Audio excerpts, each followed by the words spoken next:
brought to you by your local Ford stores. By Alaska Airlines, enjoy free entertainment on your personal device. Learn more at alaskaair.com. By the Emerald Queen Casino, welcoming urban soul legends Tower of Power, June 6th. And by Safeco Insurance, find a local agent at safeco.com. Do more.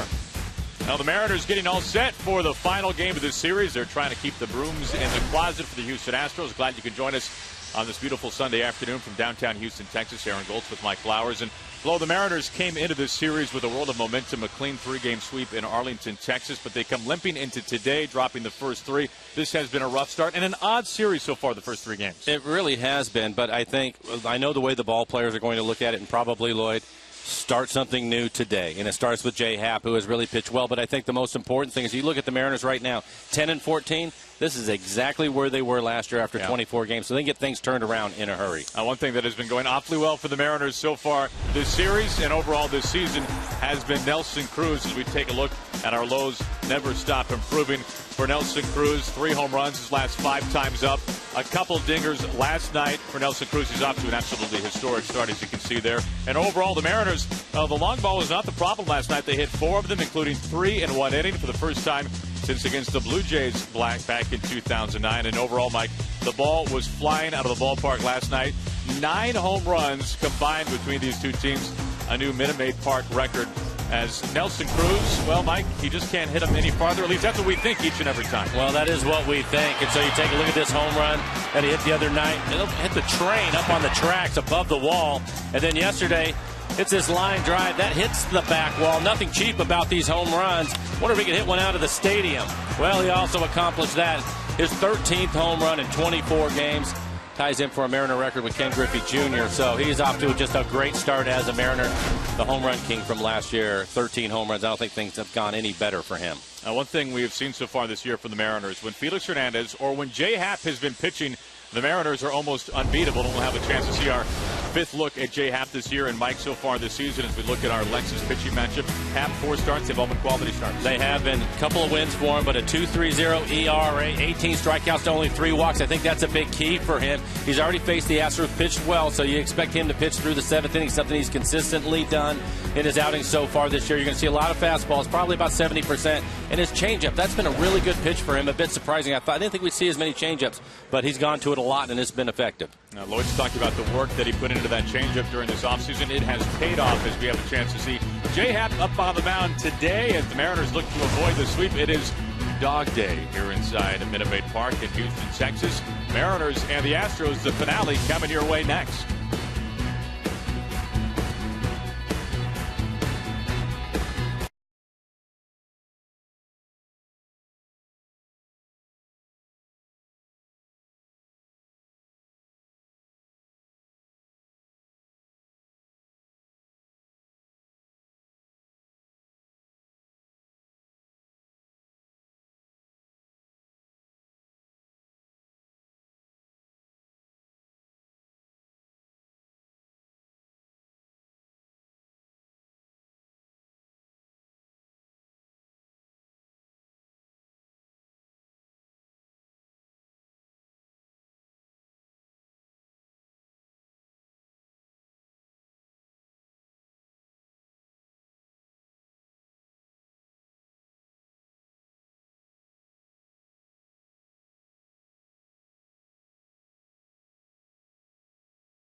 Happy as always you can join us for Mariners baseball on Root Sports as the Mariners wrap up this series here in Houston, Texas. It's sure to be a warm one here in the Lone Star State as the Mariners try to avoid a 4-game sweep at the helm of the hottest team in baseball right now, the Houston Astros, winners of their last 9. Welcome inside Minute Maid Park in downtown Houston, Texas for the 4th straight day. The roof is wide open.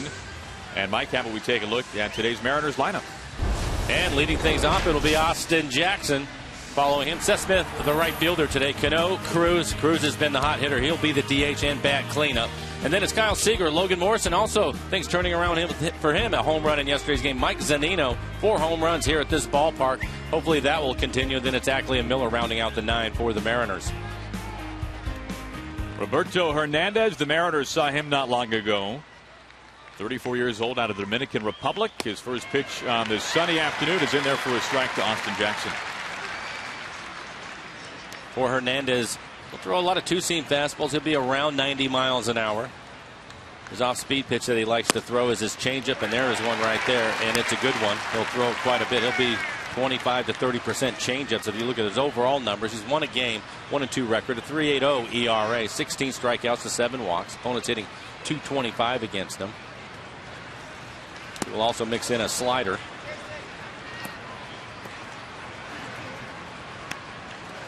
Hernandez, a long time with the Indians, 7 years, an all-star back in 2010. He has since really bounced around the big leagues. This is his 5th team in 4 years.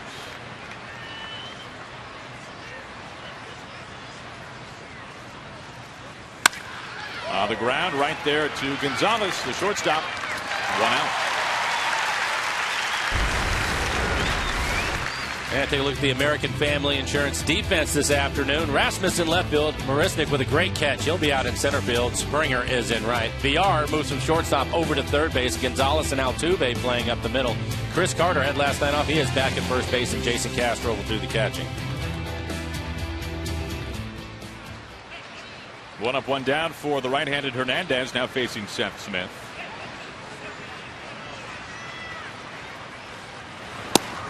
Now, last night, the Mariners saw their string of 19 consecutive games decided by 3 runs or fewer come to a close. In fact, last night's game was only the 2nd this year that has been decided by more than 3 runs, as the Astros won, buoyed by 5 homers. As we mentioned in the pregame show, a Minute Maid Park record 9 home runs between these two teams.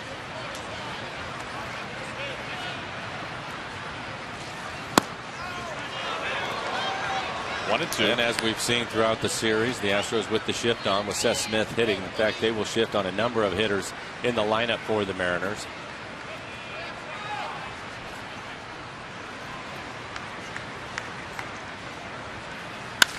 Opposite way, quick ground ball. VR can't put the leather on it. And Smith is aboard. And a good job beating the shift. Talked about it so much over the last year and a half, but teams, they will set their defense in a particular way, but then they pitch him away. That's a changeup off the outside corner, running away from him. Good hitting by Smith to go the other way. VR the only one on the left side of the diamond. So a man on with 1 out for Robinson Cano. Robbie's got good numbers in his career against Hernandez. As we mentioned, Hernandez a long time in the American League with the Tribe, but Robbie nearly a .380 hitter in about 30 at-bats.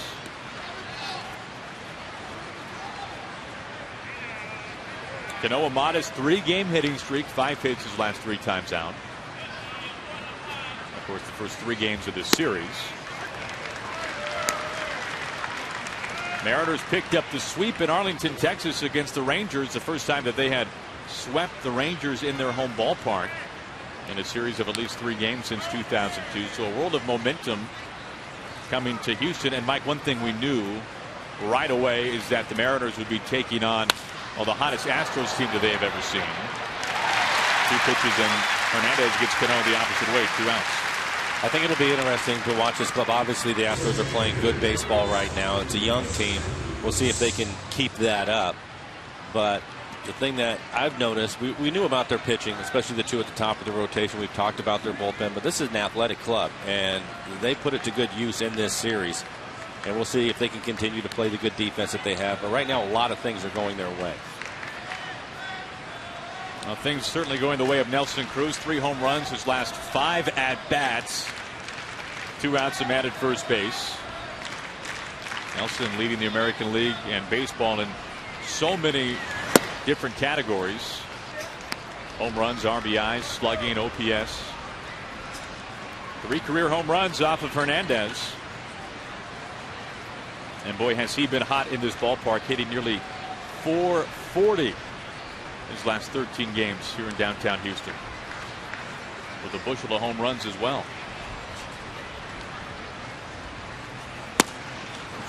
We showed the highlights, and the first home run hitting the train. Maybe they're a little concerned about that. They've moved the train now in a different location. It's further down the left field line. In fact, where it's at right now is where his last home run yesterday went, right over the railroad tracks there and out onto the street.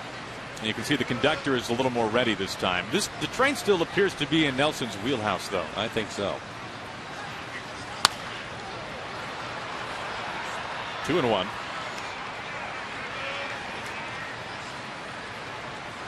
And you can see Hernandez working hard. If you look at our EQC tracer, working hard to keep the ball away from Cruz. First 2 pitches missing the plate. That last one right on the corner.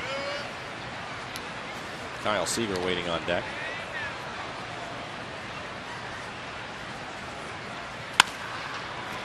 Hard ground ball off the chest there, VR, after it hits the glove.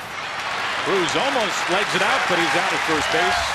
Smith is stranded, and that'll do it for the Mariners in the top of the first inning. Mr. President, Bush 41 taking this one in today. As we go to the bottom of the first, we are scoreless.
Last night's performance certainly did not help their cause. 5 round trippers for the Astros. Gaddis, Rasmus, Altuve, a bomb. Almost everybody got into the mix last night. Conger as well, the former Angel from last season, as the ball was a-flying here inside Minute Maid Park. 9 home runs altogether. The Mariners had 4. As Mike, we take a look at AT HOU's lineup today. Leading things off, it will be Jose Altuve, 371 average, including a home run in yesterday's ball game. Then it'll be Gonzalez, Springer, Gaddis, the DH, hitting cleanup. Chris Carter back in the lineup. He's 3 for 8 with a home run off of half, so keep an eye on him. Rasmus Marisnik, a 10-game hitting streak, hitting .455 with a couple of home runs during that streak. Castro and VR rounding out the 9 for the Astros. No surprise, jumping on the first pitch, but it's strike 1. Altuve has been one of the toughest in the business against lefties like J. Happ. Mike is hitting over 500. That's not a surprise. He can hit the ball to all fields. If you look at the numbers for Happ, looking for his 3rd win, a 2.30 ERA for Happ. To his counterpart, 1 out. And our American Family Insurance defensive setup this afternoon. Ackley in left field, Jackson in center, Seth Smith getting the start in right. Kyle Seager, the third baseman, Miller and Cano playing up the middle. Logan Morrison at first, and Mike Zunino will do the catching. A nice start for Happ. He makes quick work of Altuve in the midst of an 11-game hitting streak. Now facing the switch hitter, Marwin Gonzalez. Of course, Happ, a former Astro, spent about 2.5 years here in Houston. 2010 to 2012. Then it was traded in July of 2012 to Toronto in a huge deal in terms of the number of players. It was a 10-player deal between the Astros and the Blue Jays. A flick into left field, and it drops in front of Ackley. Went out single for Gonzalez.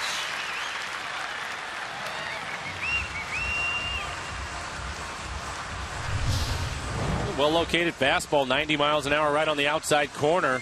He's able to keep it at the knee, so good hitting by Gonzalez. Solid line drive into left for Happ. His fastball will be in the low 90s.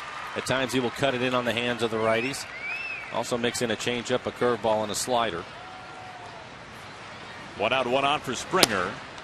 One thing that really stands out in the first 3 games against the Astros, for a team that strikes out more than anybody else in the game, they have made contact and made contact for hits against some really tough and good pitches from Mariners starters and relievers. Well, and you have to wonder if that's something that is going to continue. They've hit some good pitches in this series too, quite frankly. So they're a hot team. It's up and down the lineup right now, which makes it difficult, Aaron. And you typically will get into stretches where it is like that. And you go out and you win 9 in a row and score the amount of runs that they have and hit the ball out of the ballpark like they have. Things are going their way right now. We'll see if they can sustain it. 2 balls and a strike to Springer, the number 3 hitter for the Astros.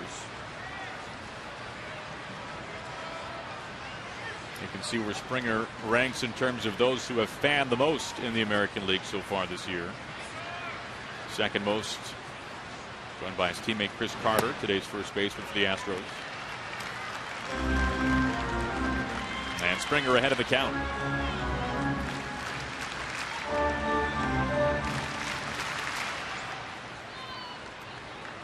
For Happ, this is his 3rd time facing his former team of the Astros since the trade. It's his 2nd time here at Minute Maid Park.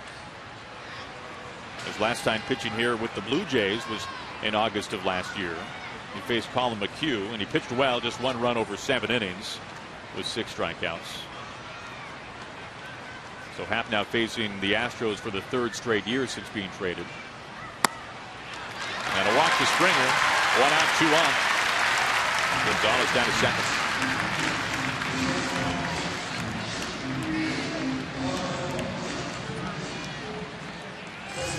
And that is something that we just do not see much of from J. Happ, and that is walks.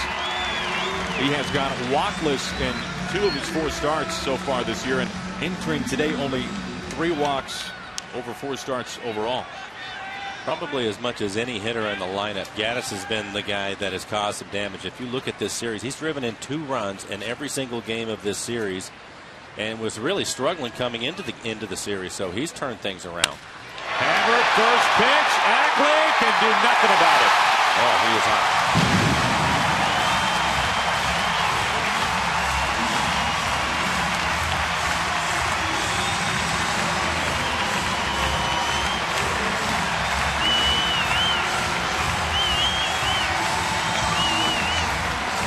Last 6 games, 4 home runs, 11 driven in by the former Atlanta Brave, first year of the Astros. And you mentioned it, Aaron. They're hitting everything. This looks like a pretty good pitch. He ends up getting in the middle of the plate. I thought it was more towards the corner, but it was elevated. Aggressive hitting.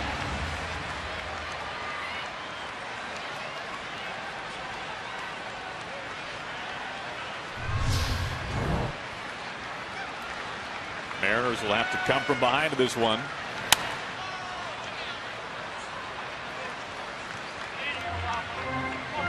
It's incredible what the Astros have been able to do this year with the lead. They have never given a lead back. They have won every game in which they have led.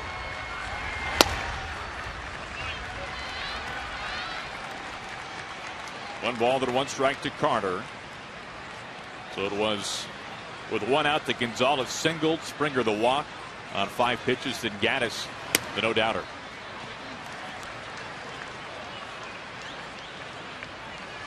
Happ, 32 years old, from Peru, Illinois, just about 90 minutes southwest of downtown Chicago.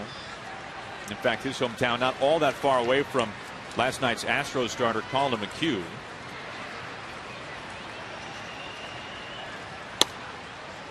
Falls behind on Carter, 3-1.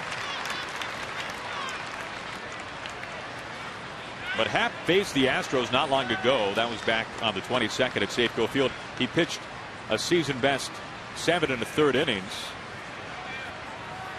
And he walks Carter. So for Happ, who had 3 walks all season in 4 starts, he walks 2 of the first 5 men that he sees here today in the first inning.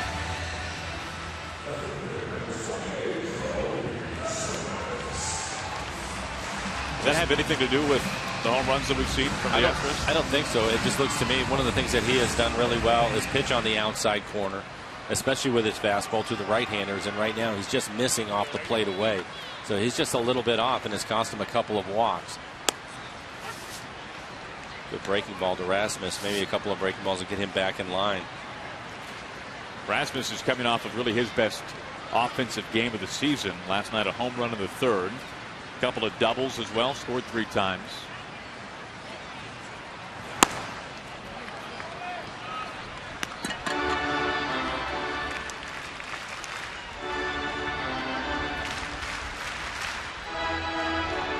Happ is coming off of a 9 strikeout performance earlier on this road trip.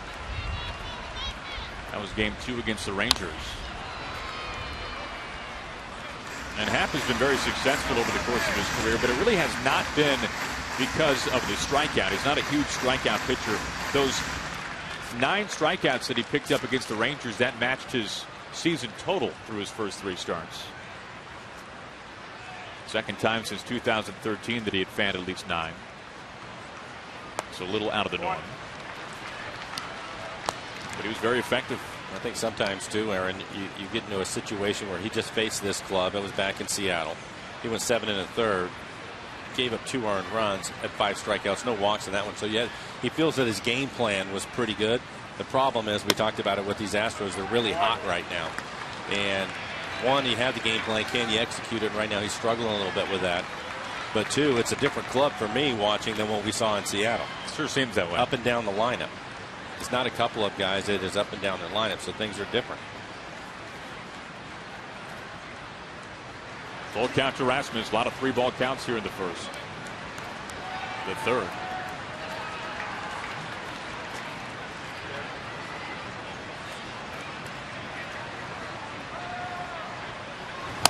Hits him swinging. First strikeout today for J. Happ. Out number 2.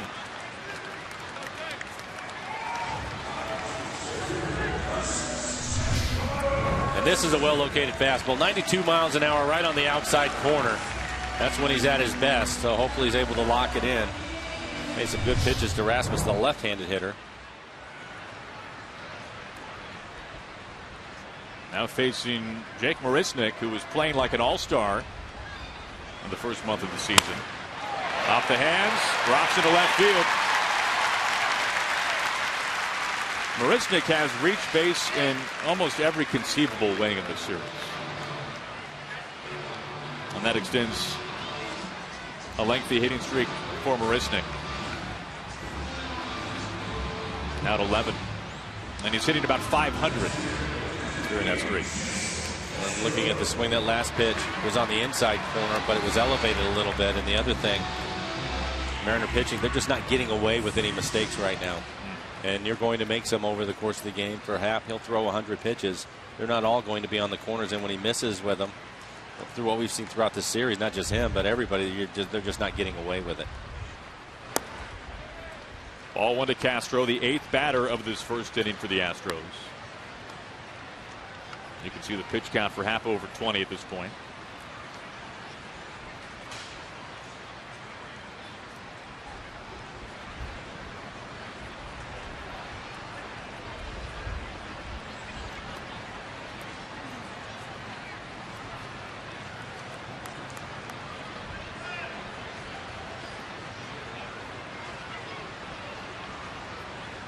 Marisnick at first, Carter at second base. He walked.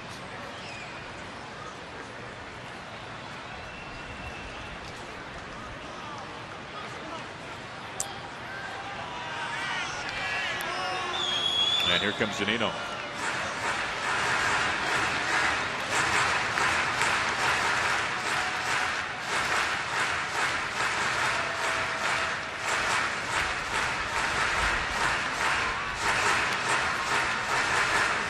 Now we have rarely seen Happ give up runs. In fact, 3 runs here in the first, already a season high for the Mariners lefty. Had never given up more than 2 in his first 4 starts.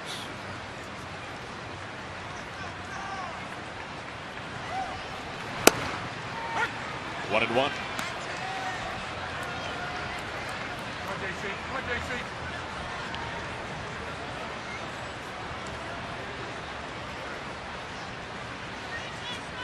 Astros right now the hottest team in the game. They've won 9 in a row. Seager scoops it up on to first base. And the Astros are retired. A lengthy and productive bottom of the first for Houston. Gaddis, a 3-run homer. And as we go to the second, Astros by 3.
Hope to see you at Safeco Field this Mother's Day when you can treat mom to an afternoon at the ballpark as the Mariners host the A's. The first 10,000 moms on Sunday, May 10th receive a Mariners hat courtesy of EQC. For tickets to Mother's Day at the ballpark in downtown Seattle, all you have to do is go to mariners.com.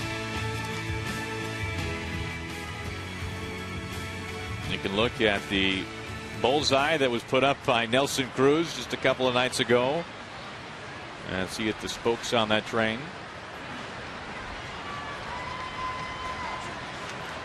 Kyle Seager begins the Mariners' second.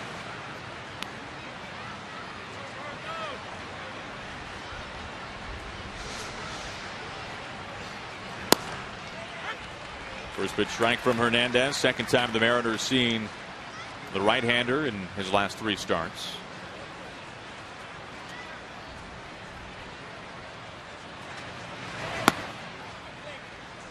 They put the shift on for Seager. Trying to break out of a 0 for 10 skid.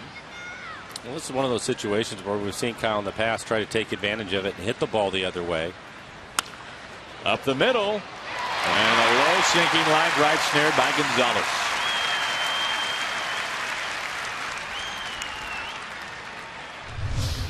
All 3 pitches away from Kyle. This is another changeup. Hits it off the end of the bat a little bit. I was hoping that line drive would slice a little bit more, but Gonzalez able to make the play on Kyle. And the Astros will keep the shift on with Logan Morrison hitting. And Lobo really heating up. Now a 4-game hitting streak. 8 for his last 17.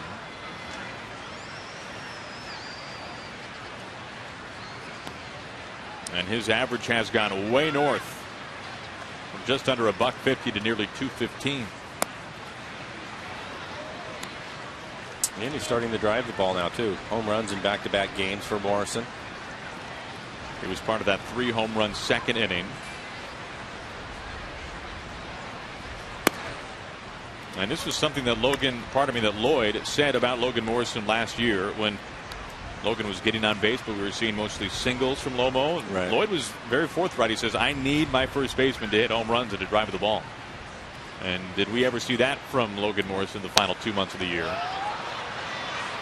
Springer's territory at number 2. Well, how about we take a look at our CenturyLink What's Next as the Mariners travel to the Big A, Anaheim, to finish up the road trip. And that'll be a great pitching matchup tomorrow night. Felix versus Matt Shoemaker. And you're going up against really 3 really tough ones for the Angels, but the Mariners will counter with 3 pretty good ones of their own. Richards coming back off a knee surgery. C.J. Wilson always tough on the Mariners.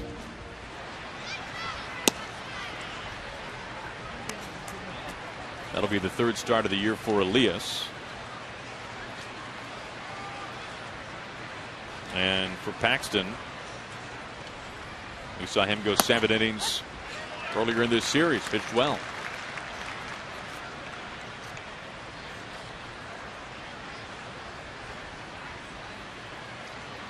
Paxton and Taijuan Walker.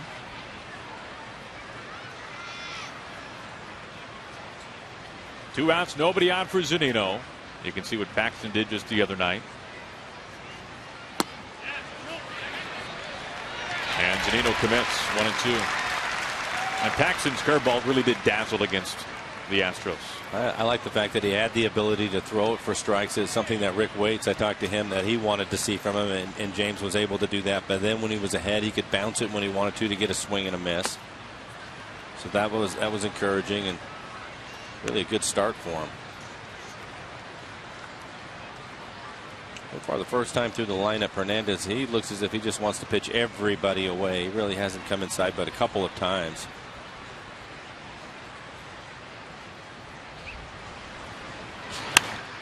Hard hit, but foul. That was a mistake. That was a changeup. Castro, the catcher, had set up on the outside corner, and he left it on the inside corner and elevated.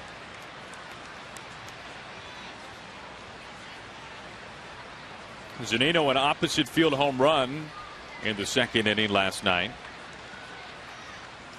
Was off the day before. His first full game off this season. Gonzalez, a bend at the waist. A throw to first, and the Mariners are retired in order here in the top of the second. We go to the home half. Astros lead it by 3.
Lead early thanks to a 3-run shot by Evan Gattis in the first. As we take a look now at our Delta Airlines keep climbing standings.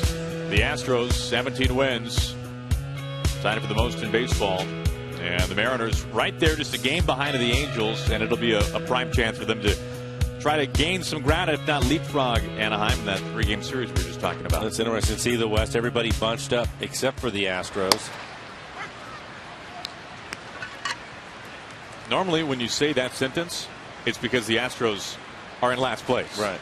So what a turn of events for A.J. Hinch in his first year managing the Houston Astros.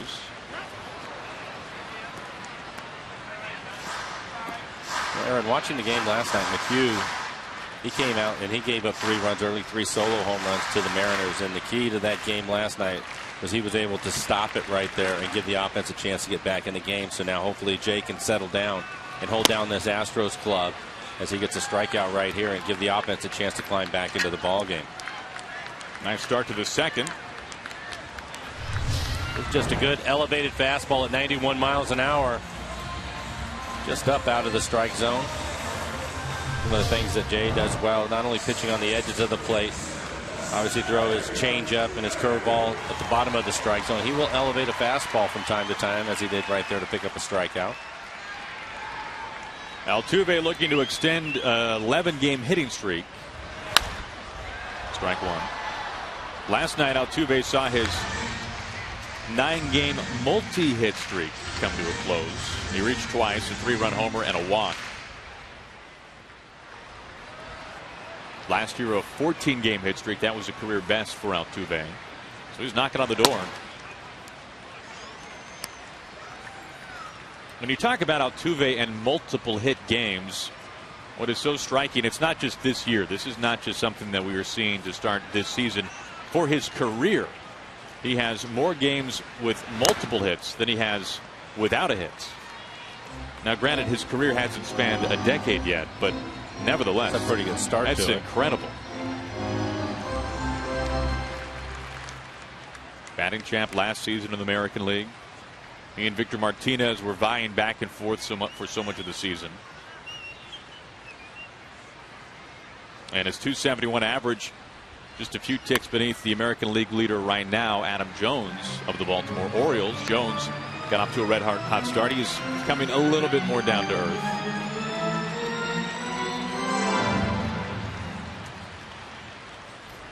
Look at his career numbers there, now in his 5th year. Over 300, and an era where this game has been dominated by pitching. Reaches across the plate, finds Cano. Altuve 0 for 2. Second time Cano's way.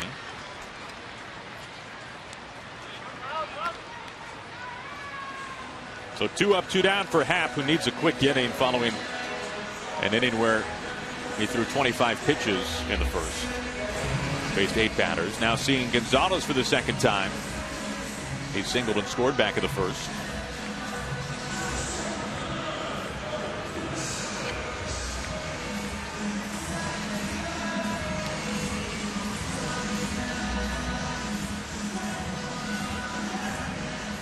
Now, we mentioned the Mariners will be off to Anaheim after this one comes to a close today. Meanwhile, the homestand continues for the Astros. They'll take on the Texas Rangers. So the Mariners hoping that the Rangers present a bit of a speed bump for Houston.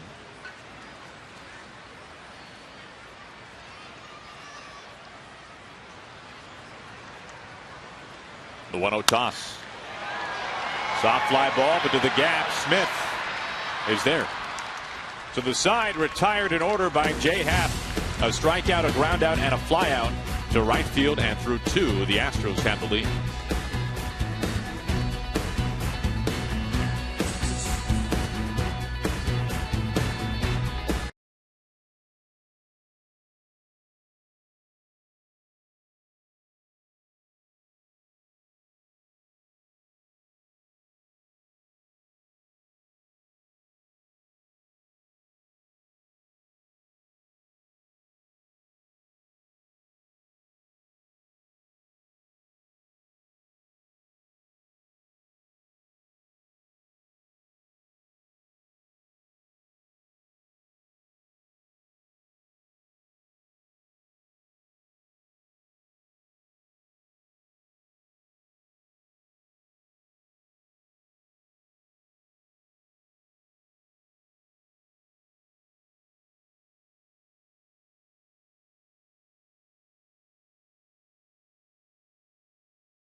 As plenty of canines all over the ballpark today here in downtown Houston.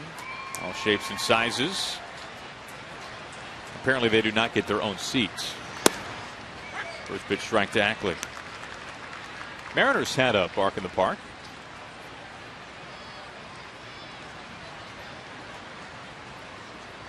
Yeah, you're probably better off with a lapdog in a situation like this, you'd think. 1 ball and 1 strike to Ackley.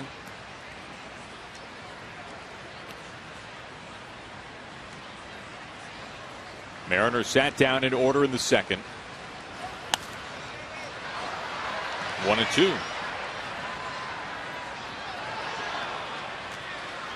One thing that has been so startling for the Mariners lately, they've been hitting home runs. There's no doubt that the Mariners can hit the ball out of the yard.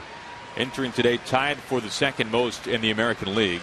Of course, the Astros leading the AL and all of baseball together. But one of the issues for the Mariners has been getting on base, and we saw this really a couple of seasons ago for the Mariners when they were one of the best home run hitting teams in the game, as Howard Johnson, Mariners hitting coach, who does such a fine job, looks on. But we have seen a lot of solo homers as Ackley slices it, and it skips off the wall. Rasmus has to play a tough carom. Instead, it's Marisnick and Dustin Ackley. And with the 2-base hit to lead off the third.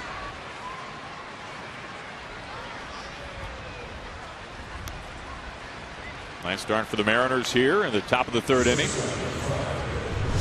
Well, Dustin squares this ball up. It's on the outside corner, running away from him. And Rasmus had a pretty good break on it. Thought he had a beat on it. But Dustin hit it so hard he wasn't able to get back quickly enough. For Rasmus, I think that's the reason why he was so close to the wall when the ball caromed back over his head. Typically, if you don't think you're going to make the play, you'll give yourself some room.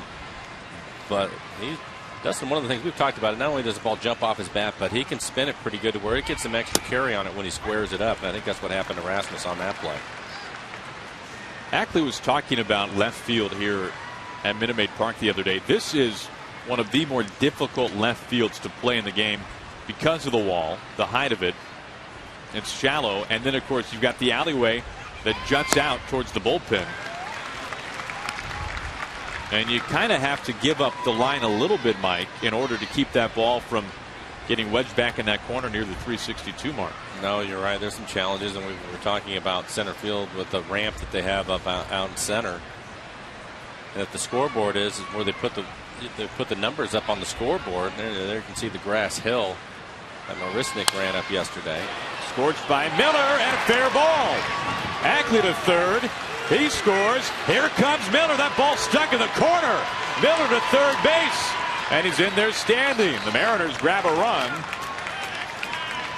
A stand-up triple for Brad Miller, and that leadoff double from Dustin Ackley comes around to touch home plate.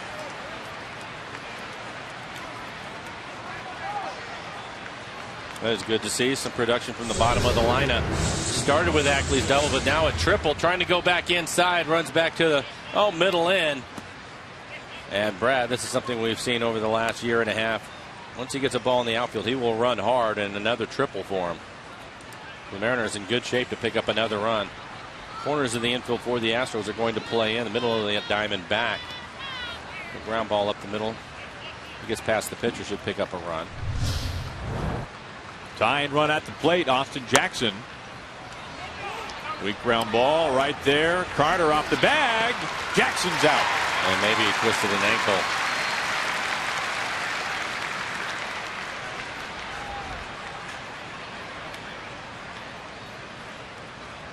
Hopefully Austin's going to be okay. A little bit surprised that Brad didn't score on this ball.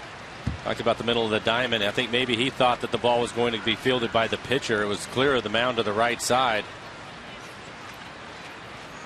Oh, he just slipped off the backside of the base and turned his ankle a little bit.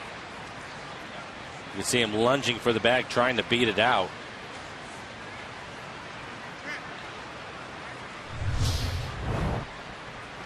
Lloyd and Rick Griffin out there. And it looks like they're going to take him out of the game. Take a look at our Alaska Supermo in the foot race as he lunges to the base. He'll catch the corner and slide over it. Whoa, that did not look good.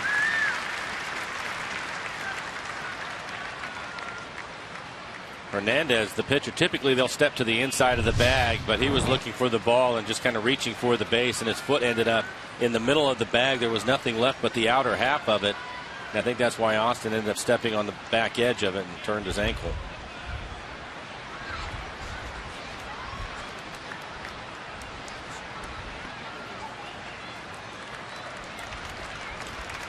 Well, hopefully everything all right with Austin Jackson. That's a tough loss. And we'll see if it'll be Ruggiano or Weeks to run for him.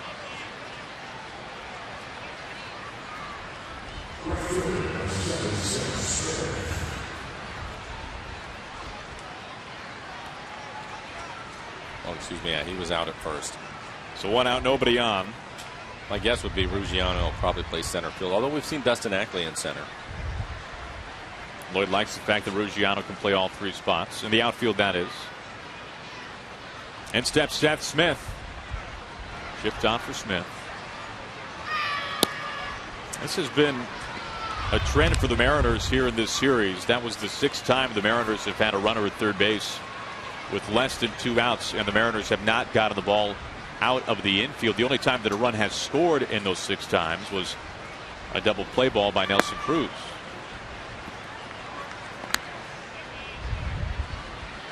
Well, Seth in good shape here with a 2-0 count. First time up, he was able to pick up a base hit, hitting the ball the other way. The shift is on again.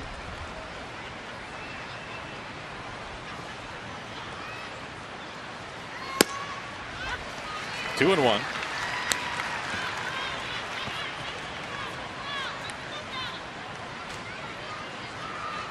Smith coming over from the Padres. Brandon Maurer now with San Diego in exchange. 2 balls and 2 strikes. Mariners, this is their first time playing here in Houston this year. Second series overall with the Astros. And this series really has flown in the face of what we have seen over the past couple of seasons for the Mariners, where they have played very, very well here inside Minute Maid Park. In fact, they were 13-6 here in Houston since the Astros joined the division in 2013.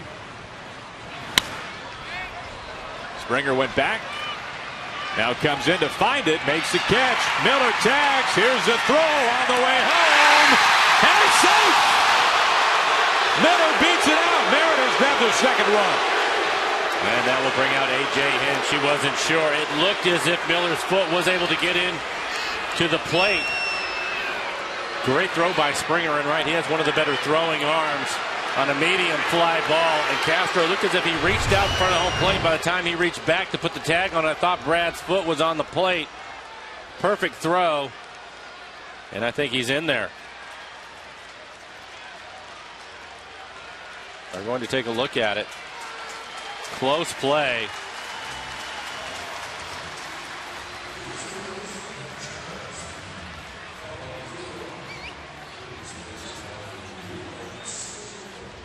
That's about as close as it comes. Well, the only problem you might have is his foot hits and bounces, then it goes in the air. Does it touch the plate? Oh, boy. Yeah. Couldn't that heel comes up. Yeah, but I couldn't tell if his back foot hit the plate before the tag was on him. Here you go. That foot is in the air. This is going to be close. And he touches him before the back foot gets there. This will be close. What a great throw by Springer. Perfect one hop for Castro. We talked about it the other day. A.J. Hinch likes Marisnick in center field, likes Springer in right field. We saw the incredible catch last night by Marisnick, and we've seen the arm from Springer, and you can understand a little bit why, as to personnel-wise, why he's made those decisions. We'll take another look at it. Take another look at our Alaska Supermo, and you can see his heel. When those spikes hit like that, typically it will bounce your foot in the air. I can't tell if he caught the front corner of the plate with the heel. That's Brian Knight, the home plate umpire. He was in great position to make the call. He's in his 7th year.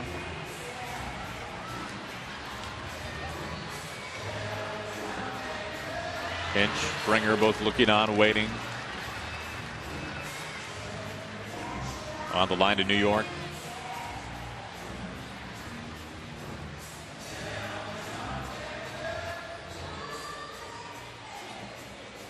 Miller reached base on the triple. He brought home Ackley, who doubled to begin the inning. And what a big swing this would be. It would either be a second run with 2 outs or take the run off and the inning over. So a pretty big difference maker, to say the least. There's another look at it. See, Castro has to come all the way back around to put the tag on him. He tags him high. It's hard to tell. I haven't seen anything for him to change the call yet, have you? It's not easy. They have it up on the video board here at Minute Maid Park. And the problem is, you're right, the glove gets buried behind Miller. And it's hard to tell if the heel of his spike actually scraped the front edge of the plate, and that's really what it's come down to. Oh, here we go. Oh, they don't call it out. Double play. Wipe a run off the board. That'll do it for the Mariners. They do get 1 run, though. Miller's triple to score Ackley, who doubled, and it was that close.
Oh, it's great stuff. That is a fantastic highlight. Dan Wilson, 2 inside the park home runs in as many years. Against the same team. He burned the Tigers both times with it. Springer, the man who made that fantastic throw, leads things off in the Astros third. Mike, it's interesting when you look at the numbers in terms of franchise history for the Mariners inside the park home runs. Hugging the line, a base hit for Springer. He puts on the turn. Smith. Not close.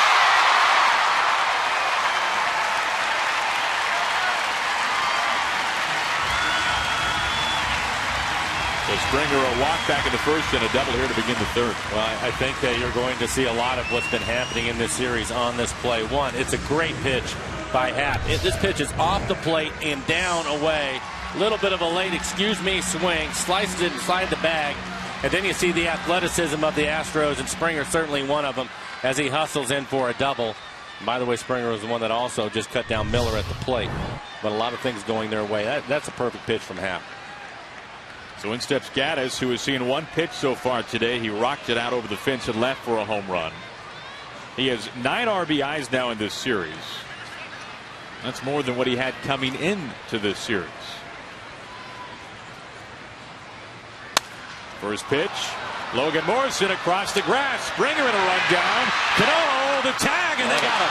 Great play across the board on that.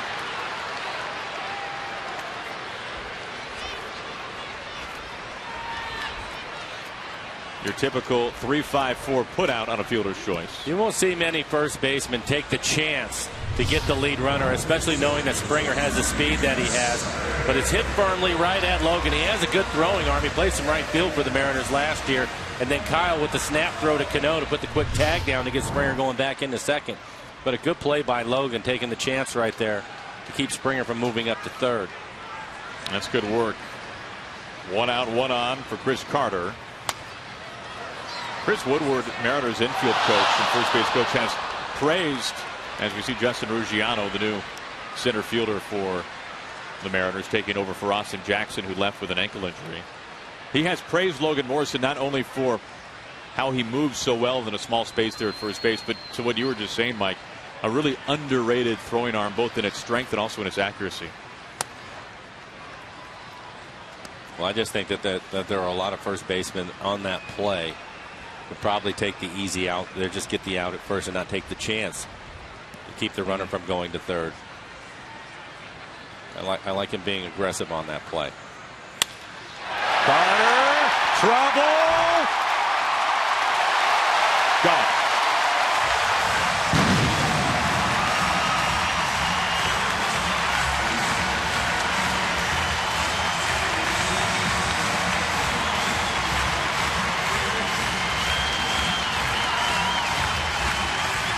They can do no wrong.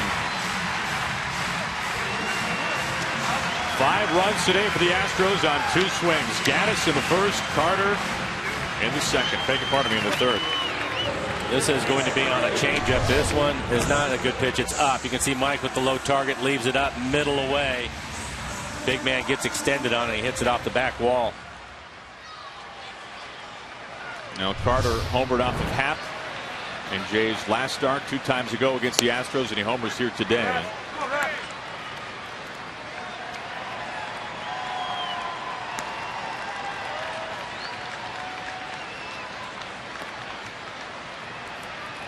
Happ had allowed 2 home runs over his first 4 starts. He's given up 2 in 2 1/3 innings this afternoon against the team that leads baseball in home runs. And when they hit him in bunches, and it's not just against the Mariners, although it kind of is starting to feel that way. Rasmus 1 and 2 now. They are a home run away from hitting 3 home runs in 8 games now this season. That's the most in baseball. 2 and 2. That's their 10th home run in now 19 innings.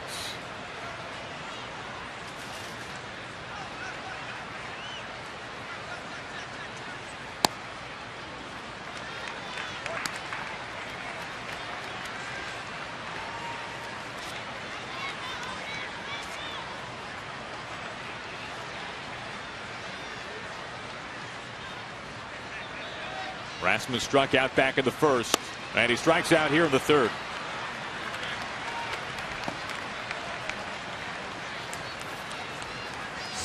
Well, this Saturday it is Fernando Rodney bobblehead night at Safeco Field, presented by Root Sports, as the Mariners take on the A's. The first 20,000 fans receive a collectible bobblehead of the arrow shooting closer. Get your tickets at mariners.com. Hope to see you there. So 2 outs, nobody on. Marisnik after the first pitch. Happ's way. And he gets Marisnik on the first off range. So that'll do it for the Astros, but they clobber their second home run, and through 3 innings, the Astros lead it by 4.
Country USA. Final game of this series here in Houston, trying to avoid the sweep. And then it's on to Anaheim, the Big A. Mariners' first trip to Anaheim on the season. Then a nice off day on the 7th, you see, after a 10-game lengthy road trip. And then a nice lengthy homestand. The A's interleague games there with the Padres, and then the Red Sox come to town.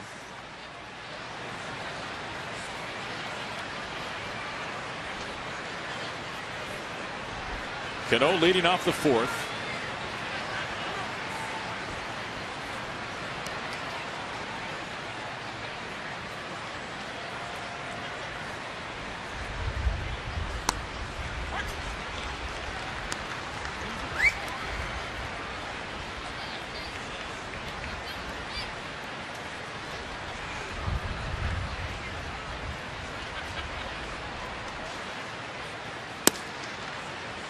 This one has not gotten off to a good start for the Mariners. Austin Jackson lost with an ankle injury. Waiting to hear the results of what they find in the clubhouse after looking at Austin's ankle. He twisted it, trying to leg out a ball put in play in the infield. He's out at first base. Marisnick stays on his feet, out number 1. Mariners have had a runner thrown out at the plate on a ruling that originally ruled Miller safe, but Mike, as we have gotten word from the replay center, and it was exactly what you were alluding to, the heel was up when he was tagged, so it looked like he was safe, which is why he was called safe. But after further review, his heel was just above the plate. The call was overturned, and it was because his lead foot was in the air, did not touch the plate, and by the time his back foot went across the plate, he'd already been tagged out. So that's the reason why they overturned the call. Here's Cruz.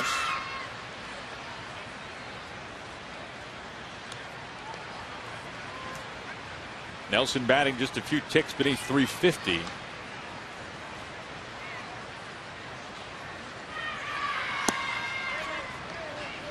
We had a conversation about this on the pregame show a couple of days ago. You look at those who have gotten off to hot starts in the American League this year. Hanley Ramirez, his first year with the Red Sox. Adam Jones with the Orioles. Both those players swinging the bat very well as Cruz goes the opposite way and dunks in a single. One out base runner. But you really have to feel like the average, the power numbers, leading baseball in so many categories, that you have to think that it's going to be Nelson Cruz. I would think so. He's at the top of the list, as you mentioned, in a number of the categories. It doesn't appear to be slowing down. May is off to a great start for him. Leads baseball in homers with 13, RBIs 25, leads in slugging percentage, OPS, measuring his ability to get on base and also hit for power.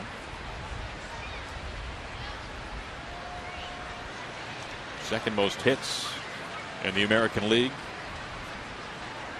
Kyle Seager lined out his first time up, hit a changeup back up the middle, and the shortstop Gonzalez was able to make the play on him. They do put the shift on with Kyle hitting, and they'll keep it there with Morrison, who's waiting on deck. Now you can see the defensive alignment for the Astros.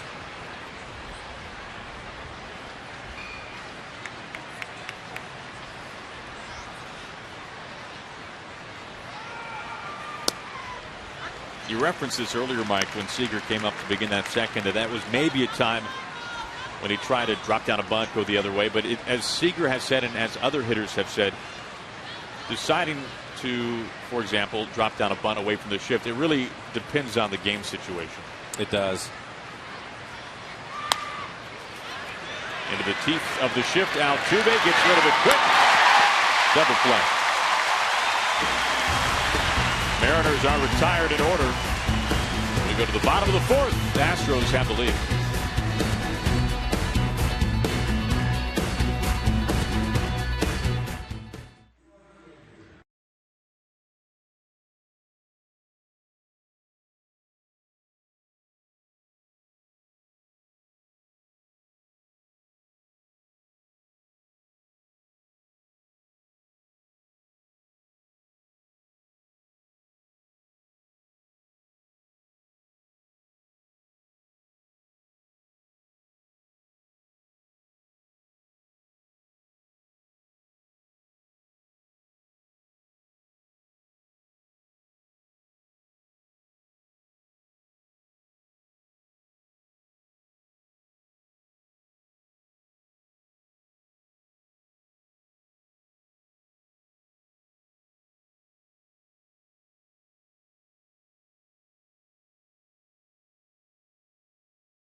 wood-fired kitchen, pizza, burgers, spirits. And by BNSF Railway, sponsor of the BNSF Blast. Warm day here in downtown Houston, Texas, Minute Maid Park, where it is Canine Day. Final game of the series. Glad you can join us. Aaron Goldsmith, Mike Flowers, our entire roof crew with the roof open. Nice crowd on hand for this one today as Jason Castro will lead things off in the home half of the fourth. Castro will ground out his last time up, out Seager's way.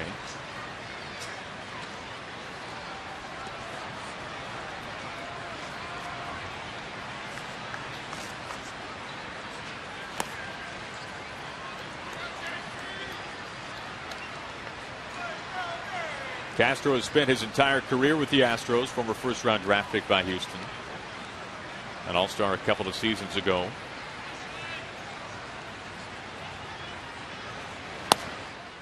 Two 2-0. Houston getting a 3-run homer in the first, a 2-run shot in the third. It was Gaddis and then Carter. That has comprised of the 5 runs that the Astros have picked up so far today.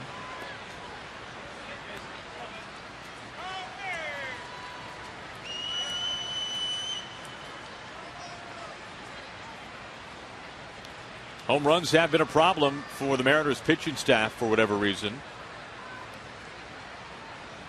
Were terrific in April. Only 14 given up, but lately 10 already here in May, just a few days in. And obviously the reason why, facing the team that hits the most of them and in their home ballpark where the ball has been flying. And they're hot right now. They were hot before the Mariners came to town. Rick Waite's pitching coach looking on. And this just stays fair. Bangs off the retaining wall. Extra bases for Castro. 2-base hit to begin the bottom of the fourth.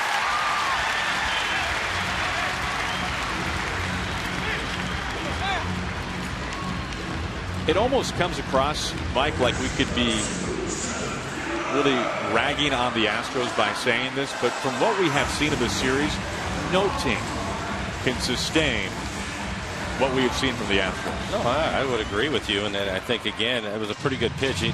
Jay comes back, gets in the count, has 2 strikes on him, wants to throw a pitch down out of the strike zone. That pitch almost hits the plate, and it turns into a double.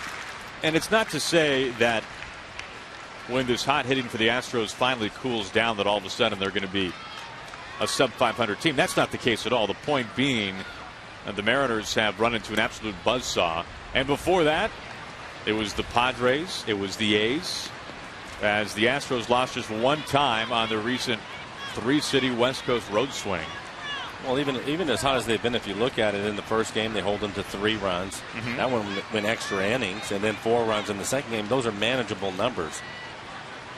Just between last night and today. And again, I don't want to take it away from either. They're hitting the ball out of the ballpark and hitting it hard all over the place. But the Mariners have also made some good pitches. They're just not getting away with anything right now, including that last pitch from Jay again. And when they make a mistake, then they really have hurt them. It's tough. We talked about it. You know, with them, they're a free swinging, athletic group, and they are hot right now. 2-1.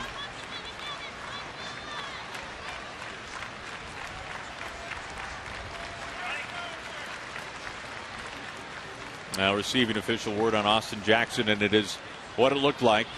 A sprained right ankle is coming up from the Mariners clubhouse. He will be reevaluated soon. But he has been replaced by Justin Ruggiano in center field. Sprained that ankle running into first base, trying to leg it out, and jabbed his ankle on the corner of the bat.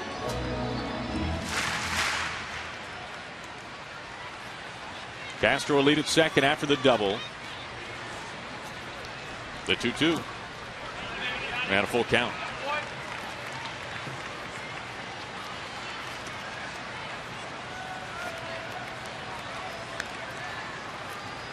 Altuve next.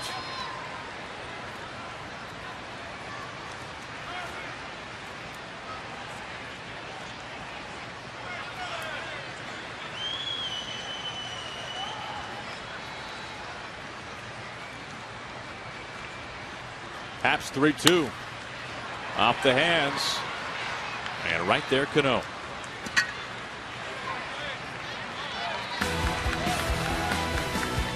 Take a look at our CenturyLink What's Next. King Felix tomorrow. That'll be good for the Mariners. And Paxton coming off of a strong 7-inning start. Elias his 3rd of the season. Mike, I'm really interested to see what Garrett Richards looks like after the knee surgery and then began the season on the disabled list. This will be about his 3rd or 4th start of the year. He's already won a couple of games. His ERA is right at 3, so we'll have to wait and see where the velocities are. They're going to put Altuve on. No surprise there.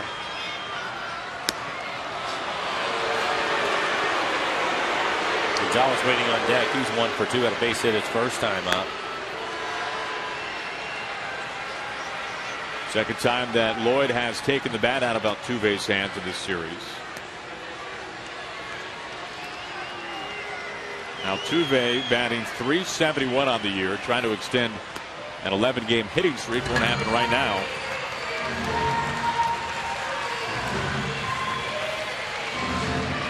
So although that's a little unfair, it goes down as a 3rd walk today for Happ, matching his season total. He walked 2 in the first inning. So 2 on. Castro at second base after the double that just stayed fair. And now Happ to face switch hitter Marwin Gonzalez, who will bat right-handed.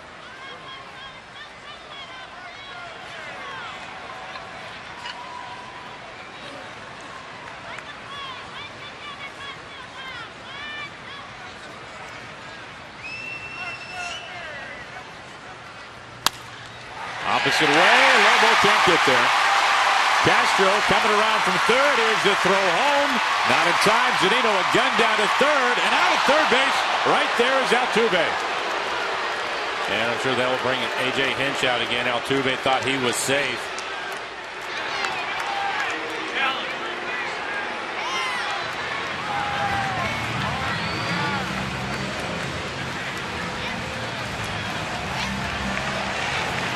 Hinch wants to take a look at it.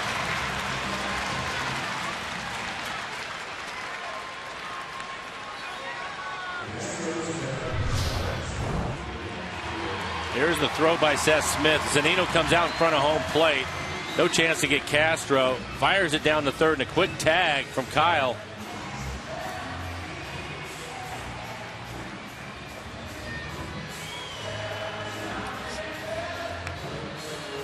Ron Kolpa, third base umpire, making the call. And we'll take a look at our Alaska Supermo and the tag.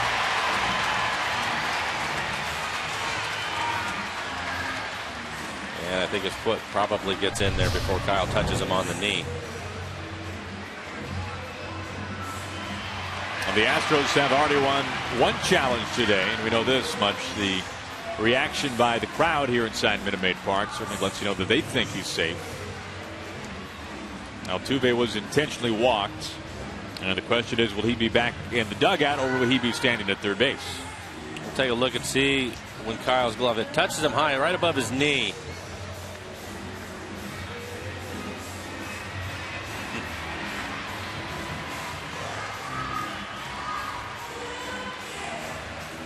No matter what the run scores, that's Castro who doubled to begin the inning. RBI to Gonzalez.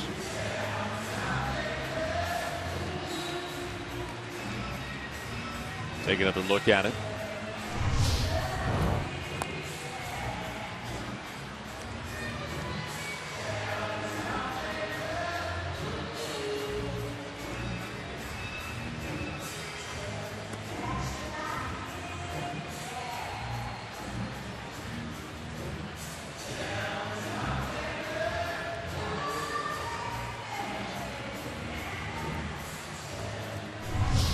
From that angle, you kind of have to see where the knee, the leg recoils a little bit from when it hits the bag. Yeah, because you can't see a spike touch the base.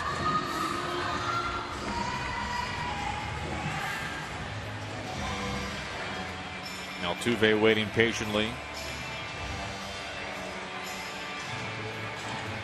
as we all are.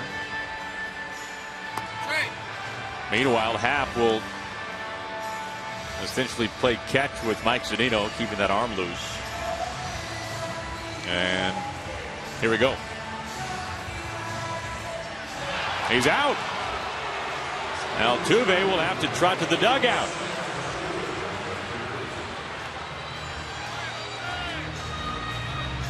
So the call stands as it was originally ruled. Hinch loses the challenge. He'll be done in that category for the rest of the day. But a run does score. RBI to Gonzalez. 6-1 Astros for George Springer.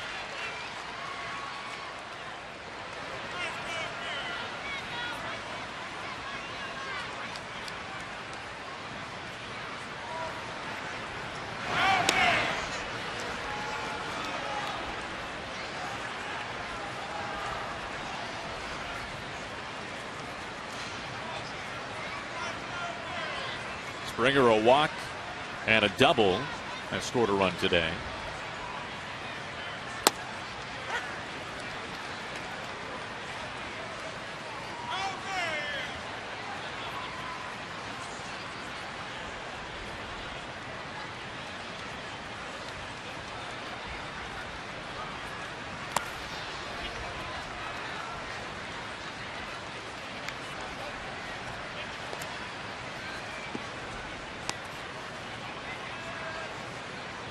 Happ is one of a number of Astros that you just do not want to get on the base paths. Tied for the American League lead with 9 steals along with Jose Altuve and Jake Marisnick.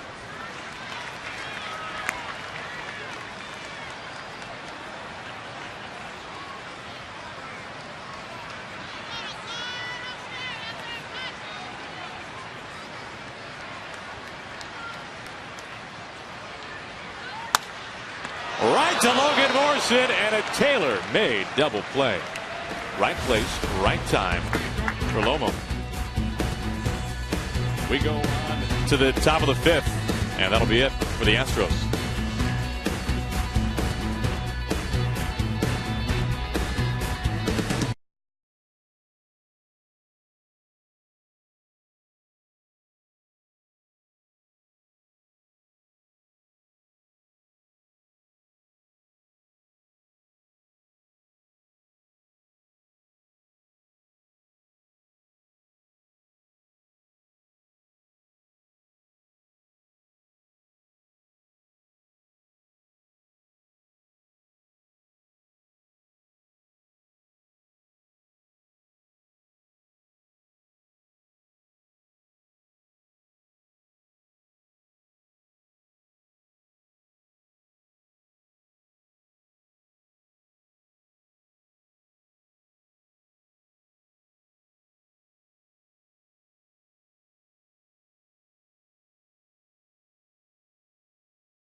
Morrison about to lead things off for the Mariners in their half of the 5th.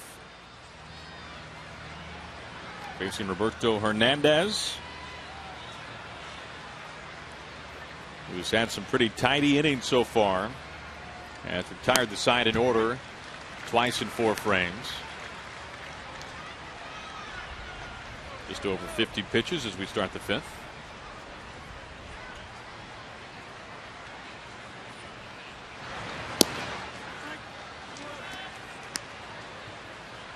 You might remember Hernandez as Fausto Carmona, a name that he pitched under for some time. Ran into some legal problems. Some false age and paperwork, but he has come back. Now with the Astros, has bounced around a little bit after a number of years with the Indians. 2 balls and a strike to Logan Morrison.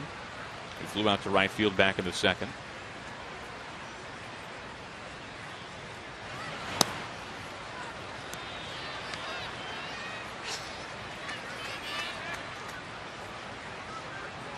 First 3-ball count today for Hernandez with Mike Zunino on deck.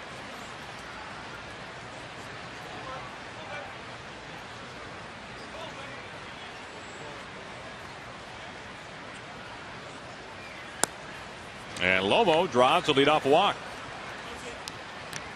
And we take a look at our T-Mobile game changers so far today. And Mike, it came pretty early, a couple of homers for the Astros. Yeah, and it's not just the home runs. This one right here by Gaddis, a 3-run homer that came in the first inning. Then Chris Carter, a 2-run homer.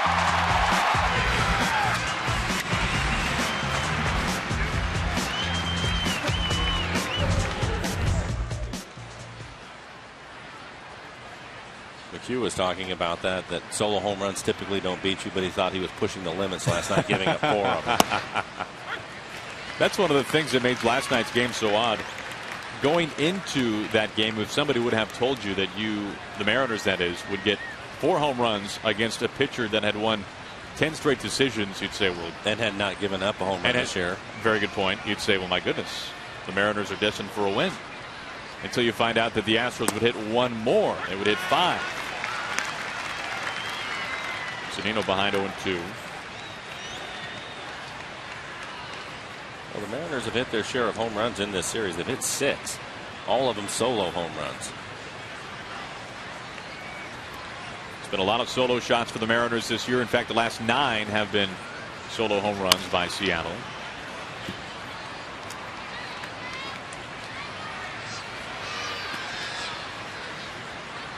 Still 0-2 to Mike. Mariners need some base runners here in the 5th.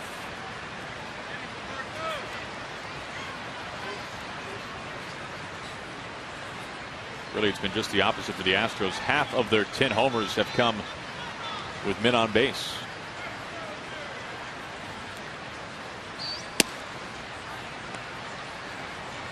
And the home runs in this series, and it's not just the Astros, but the Mariners too.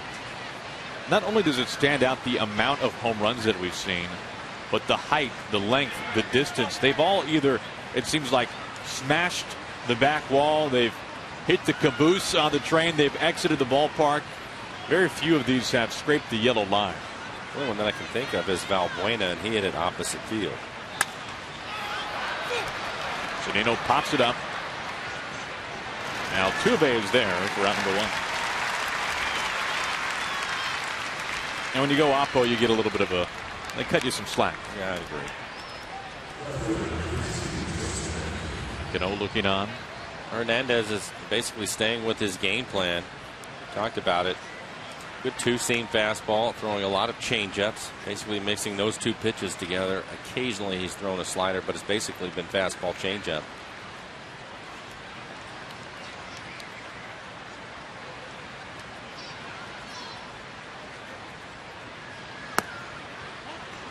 Actually hit the ball hard his first time up, hit a double the base of the wall in left field, a line drive. He has scored the 1 run for the Mariners. And he really stung that pitch. Miller brought him home on the triple. Morrison at first. He reached on the walk.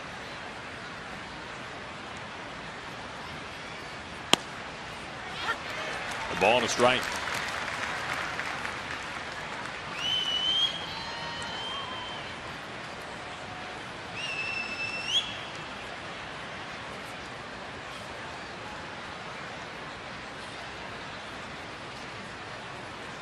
Hernandez faced the Mariners in Seattle at Safeco Field. That was in the 3rd week of April. Was dealt a loss but pitched well against Seattle. 3 runs over 7 innings. Gave up 6 hits, struck out 2. He was opposed that day by Jay Happ, just like he is this afternoon. The Mariners won that game by a score of 3-2 against Hernandez.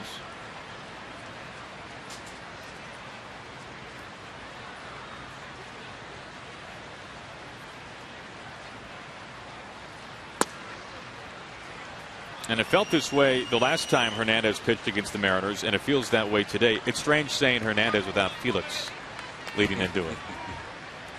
Just doesn't seem quite as right. Miller on deck, waiting his turn.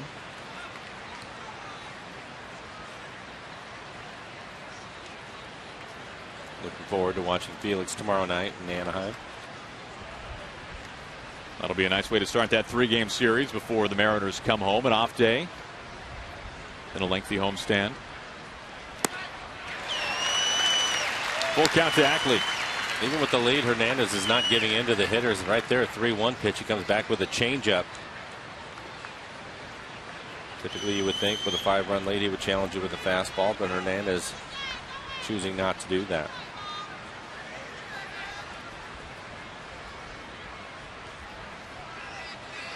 Morrison will lead it first. There he goes.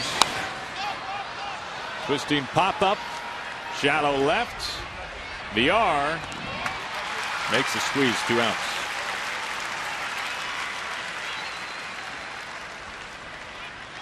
Two outs. Morrison has to retreat back to first base.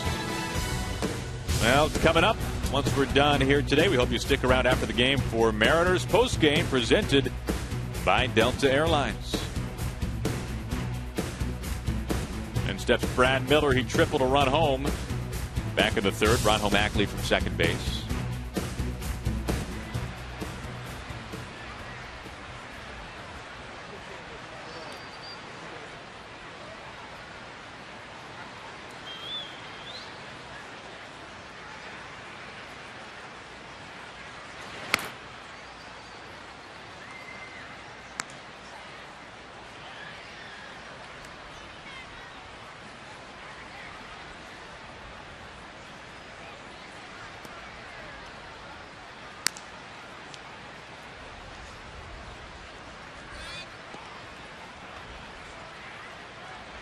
Miller always plays in long sleeves. Anytime we've seen him break that habit, just 2 or 3 games last season when things weren't going quite right for Brad. Decided to switch it up. But almost always in long sleeves exclusively. And he said it before that, especially defensively, and he says, I know that this is strange, but when he wears the sleeves, he said it feels like it's just an extension of his glove. He just feels bare without them. Of course, never any batting gloves.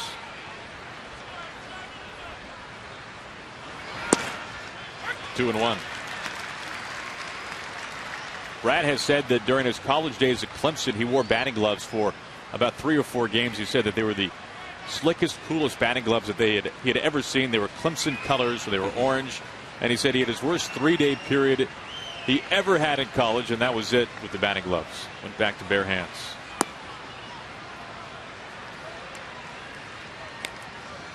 Three and one.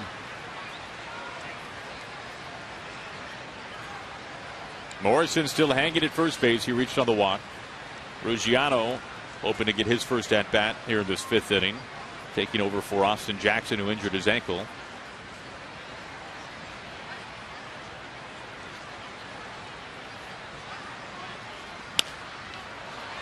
You don't see many hitters now that don't use the batting gloves. But there are 2 in this series, Brad and Gaddis. How about that? For a while, the one batting glove was the in vogue look. The single glove. Right. On the bottom hand.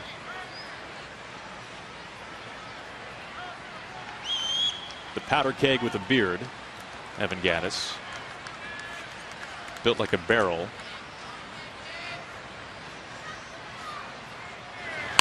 Lomo takes off, but a liner foul.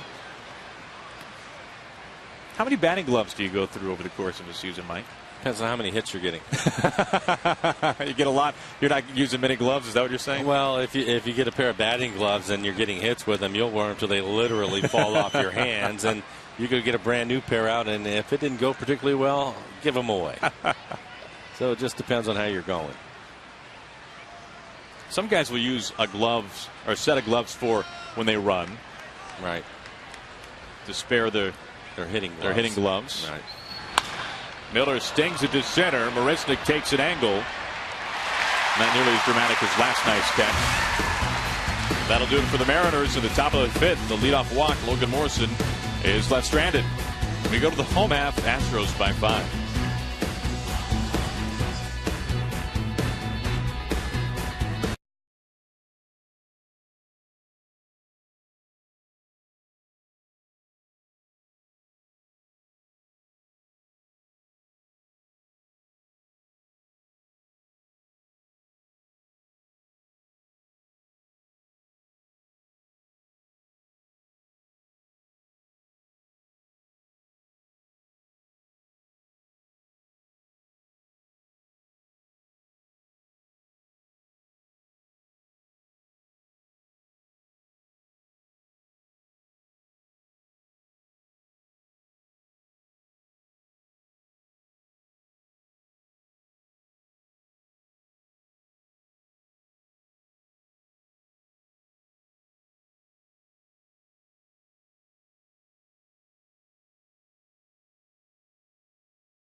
Mariners, and may not be reproduced or retransmitted. I thought that was you for a minute, Mike. In any form, and the accounts and descriptions of this game may not be disseminated without the express written consent of that guy and the Seattle Mariners. That's a healthy-looking dog, Mike. What do you say? Get that dog some water. My goodness.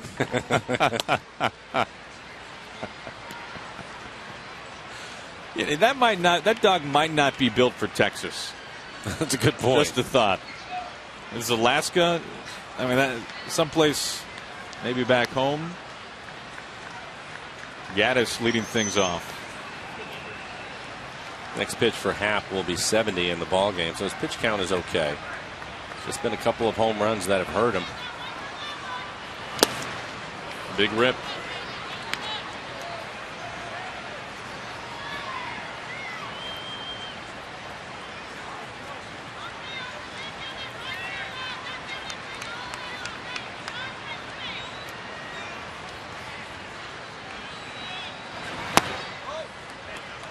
Gaddis has that patented hunched over stance. And he said he never really realized how hunched over he was until he was playing in the Venezuelan Winter League. And somebody showed him a picture of himself. As he rips this to right field. Not enough distance this time. Smith is there for out number 1.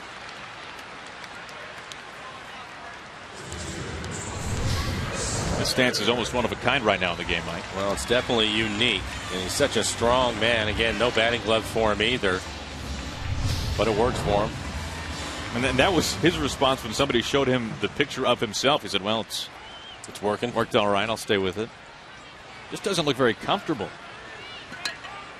But if you're crashing home runs, why change it? I think you would be surprised, Aaron, that you look at hitters at the major league level, especially when they've been in this league for a few years, and from the time that they've signed and gone through the minor league system to where they're at now, how many times they have changed their batting stance with every level that they move up just to make adjustments and find something else that works. And you'll see that happen all the time. Ball and 2 strikes. Something that Kyle Seager talks about from time to time is just little tweaks in his stance here and there, and you've seen it evolve over the years. Nothing ever really dramatic, but just little adjustments, just maintenance. Well, there's little adjustments, and sometimes they're so minor that if he doesn't tell you what they are, you would never even notice it. But to him, standing in the batter's box, it feels a lot different, even though it might be moving his hands just a fraction higher or lower in his stance. But to him, it feels like a big deal. And that's all of these guys. And that's what they're constantly trying to do. You know, you want to improve. Kyle, to his credit, has improved every year. But I think if you go back and you look at where he was at when he first came up, you're going to see a lot of changes in his swing, and that's just trying to adjust to this level. Full count.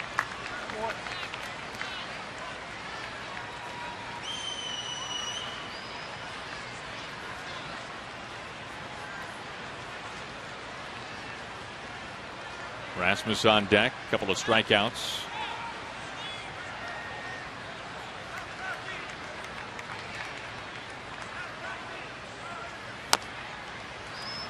Zunino, foul ball. The great Stan Musial, who had over 3,000 career hits, one of the best hitters of all time, of course, in Cooperstown, he broke his swing down into two ways in every successful swing. Of course, his stance was about as unique as what we've seen from Gaddis. It was once described as a kid looking to run around the corner, about to run from the cops. But what Musial said about that corkscrew stance and his overall approach is that you have to have two things. You got to be able to hit to all fields. You have to have a level swing. As Carter down on strikes. And hitting to all fields, of course, he said this decades ago, and how true does that ring today with all the shifts that we see? And on the flip side of that, you talk to Ted Williams, and he would have told you just hit it through the shift. Pulled the ball all the time. He was probably the one guy that everybody shifted on even back then, and he would just hit it through the shift. The Williams shift. Yeah. Bring them all over.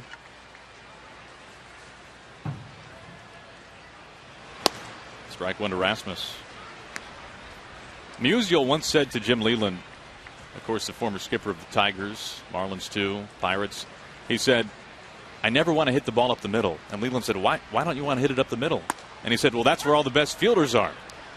Makes sense, doesn't it? Which kind of flies in the face of the things that we hear all the time. Hit the ball up the middle. Aim to hit the ball up the middle. Different things work for different guys. Quickly disposed of. Bat on the shoulder and a right-hand turn for Colby Rasmus. Down on strike for the third time. Efficient inning for half. Faces the minimum. We go to the sixth.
Sports is brought to you by Money Tree. Proud to make a donation to Mariners Care for every Mariners win. By Jack in the Box. Jack's hottest sandwich is back. Head to Jack in the Box for Jack's Blazing Chicken Sandwich. By CenturyLink, your link to what's next. And by Geico, 15 minutes could save you 15% or more on car insurance. Nice crowd on hand today for the finale. As Rugiano gets his first time inside the batter's box, he took over for Austin Jackson, who left with an ankle injury after having an unfriendly meeting with first base. Rolling that ankle on the bag.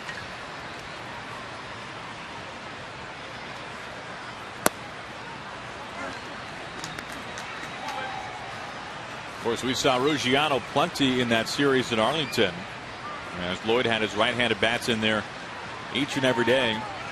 Ruggiano hit either leadoff or second in each of those 3 games. And right now, as Lloyd said, if I give my right-handed bats a lot of at-bats in that series, he said they'll be good for the next week and coming to pay dividends right now. This would be a good opportunity for Justin. I spoke to him about that, and I asked him if how he's looking forward. It was after the first game, and the second day is when I was talking to him down on the field, and said it's nice to have some bats to roll together because it's tough sitting over there getting one at bat every 5th or 6th day. Third baseman VR, now number 1. And I thought it was unique. He told me, he said it's not only nice to get the at bats, but for him it was nice to get some at bats against a right-handed pitcher because he's played against lefties. So we talked about that for a while. It made a lot of sense. He said, I know I'm going to see breaking balls from the right-hander. It's going to run away from me. It's going to keep my front side in there. And if you think about left-handers, 2-seamers away, change-ups, that kind of thing, it keeps me on the left-hander better. And if you look at that series, he ended up having a good series. In fact, the first night against the righty, he walked twice and scored a couple of runs, stole a base. On base a lot that series. And then the next 2 days against the left-handers, he took care of his business, going 3 for 9. Seth Smith stings it to center. Marisnik on the run. Can't get this one. Smith to second. Puts on the Jets. The turn all the way to third. The throw. Not in time. And Smith is in the dugout. In the dugout, and Smith takes home.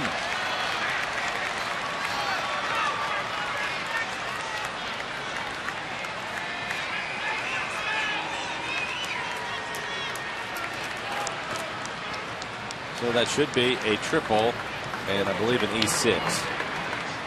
And it is. Little league home run there for Seth Smith. Well, he jumps all over this fastball. Marisnik, we've seen him make some catches in this series already. That one just out of his reach. And I think Seth, once they saw it up on the bank, he decided he was going to go for 3. You'll see it roll right into the dugout. So he'll get home plate. First pitch missing to Cano.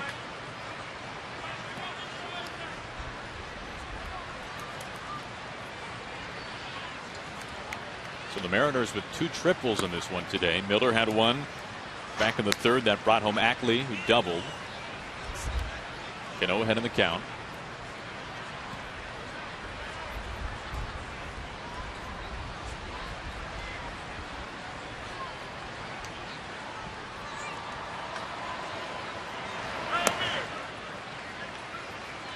We have seen Towles Hill in center field in play, to say the least, the last couple of nights. And as we mentioned before, it seems as though there's a pretty good chance, at worst 50-50, that that hill will not be there next year.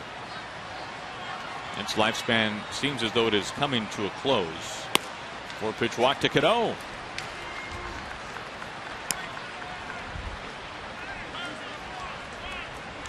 So 1 out and 1 on for Nelson Cruz as the Mariners lead it by 4.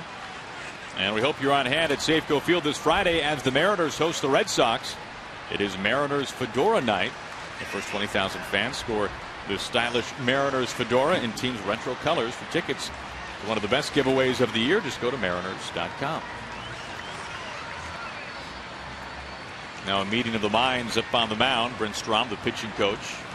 Strom was with the previous regime, Bo Porter, but has been retained by the new regime. Headlined by A.J. Hinch, the new manager.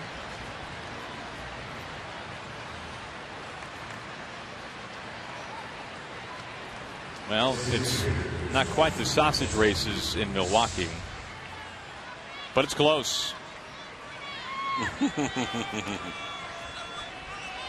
Fantastic.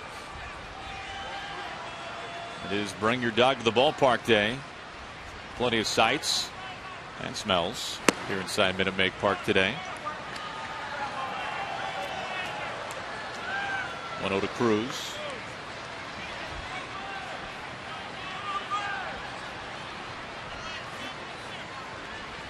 And time call, Nelson would like that napkin to be taken care of, which is walking across the infield. And the Astros have the shift on again with Nelson, although he had a base hit to right field his last time up.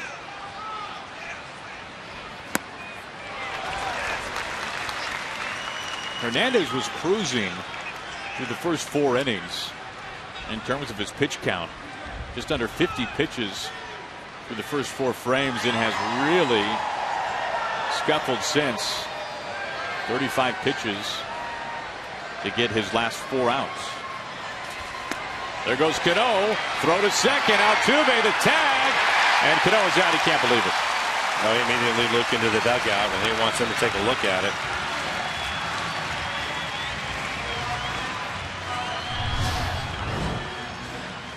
Perfect throw from Castro and a quick tag. That is close. That was closer than I expected it to be.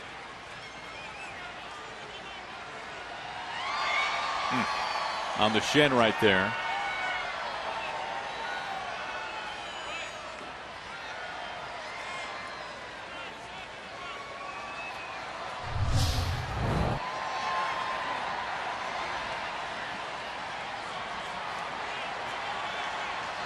And no challenge from Lloyd.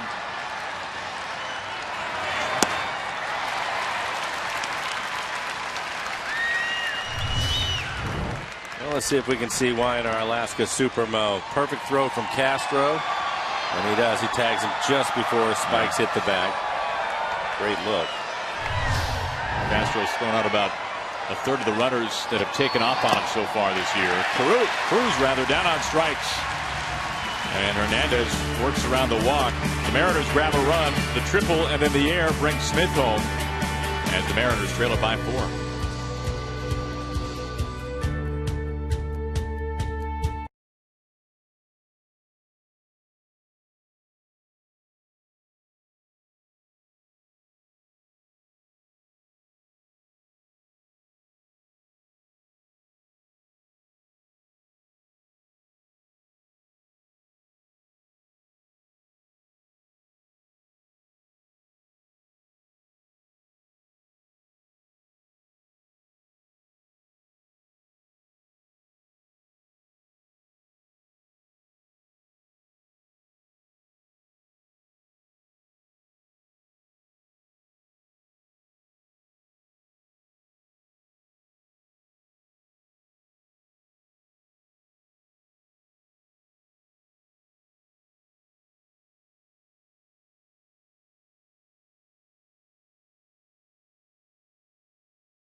That's right, Angie. Thank you. As we go to the bottom of the 6th, as Jake Marisnick will lead things off. Marisnick a single, then a ground out, has extended a hitting streak to now 11 games. Off the hands, soft pop up, 1 out.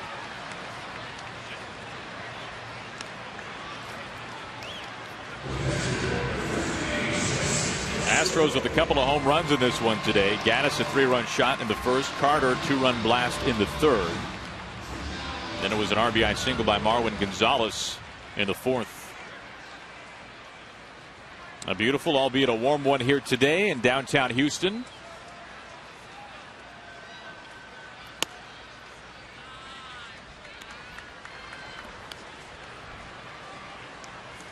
We haven't had, Mike, many opportunities in the last 2+ years to see this ballpark with the roof open. Of course, after about,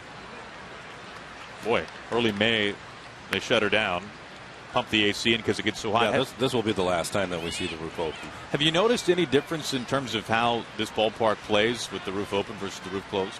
Well, in this series, the ball seems to be carrying, Aaron.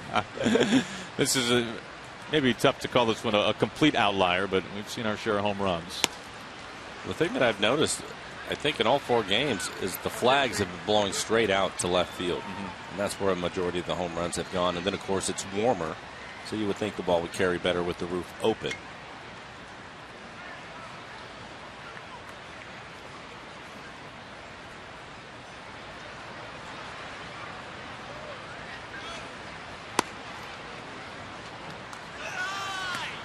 Two balls and 2 strikes now to Castro.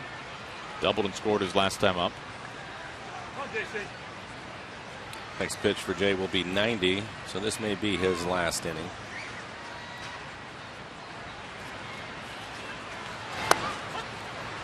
Gets him looking with a fastball, half 6 strikeout.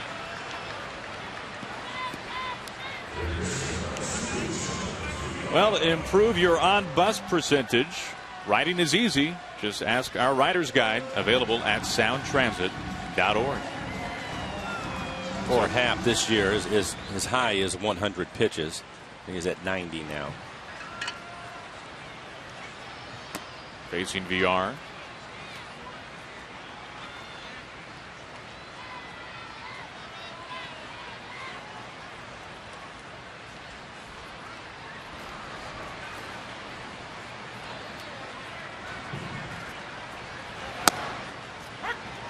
One ball, 1 strike. VR 0 for 2, a strikeout and a pop-up.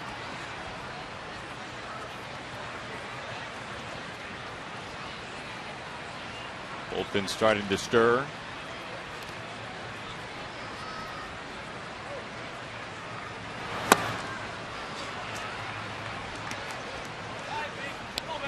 Now we saw Happ in his last start collect a season-high 9 strikeouts.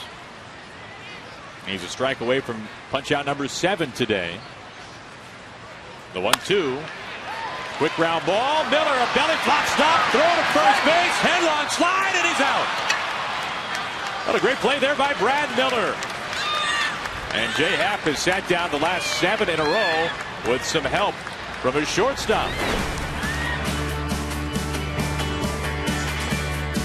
We go to the 7th on a high note for the Mariners, trying to get some runs, down by 4.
App for live baseball.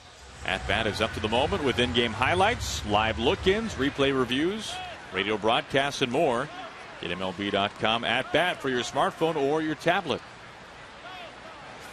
Happy to have you with us today for Mariners baseball from Minute Maid Park as Kyle Seager begins the top of the 7th. The Astros have a left-hander warming up, Tony Sipp.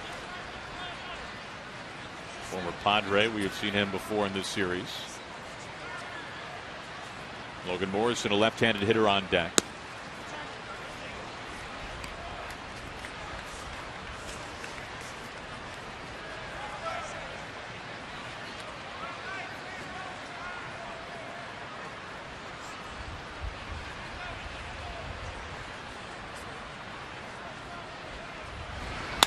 Right up the middle off of Hernandez. The carom VR. And Hernandez took that one off maybe the shoulder as the training staff and AJ Hinch will come out to take a look. To be no worse for the wearer. Well, the glove got it. Fortunate. Very.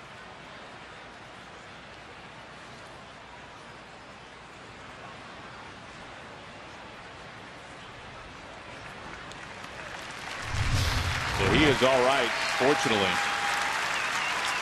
Seager at first base.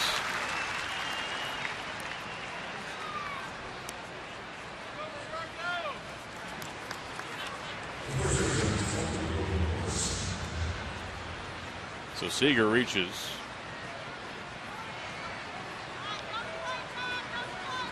And brings in Logan Morrison.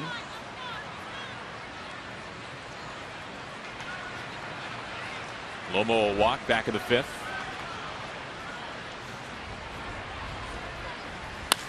Opposite way, and it dunks in for a base hit into the alleyway. Seager on his way to third, and he'll hold up there. Logan Morrison with a stiff single. So Lomo has reached his last 2 times up, and the Mariners with something cooking here in the 7th. We'll take a look at this base hit. Good looking swing by Logan. You can see that fastball running off the outside corner. It's right there on our EQC tracer, but he went with the pitch, almost hit it through the gap. Brent Strom, the pitching coach, going to make another trip out to the mound. Hernandez at 91 pitches, but a great opportunity for the Mariners. And the Astros have a quality closer in Gregerson. The Mariners were able to hit a couple of home runs off of him the other day, but you certainly would like to get closer if you can't take advantage of this situation.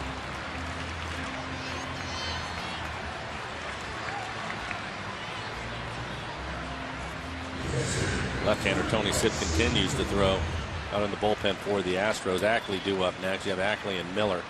A couple of left-handers due up.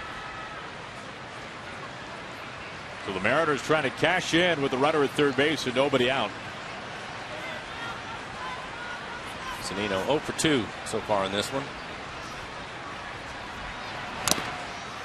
It's a piece for strike 1. One of the 2 breaking balls we've seen.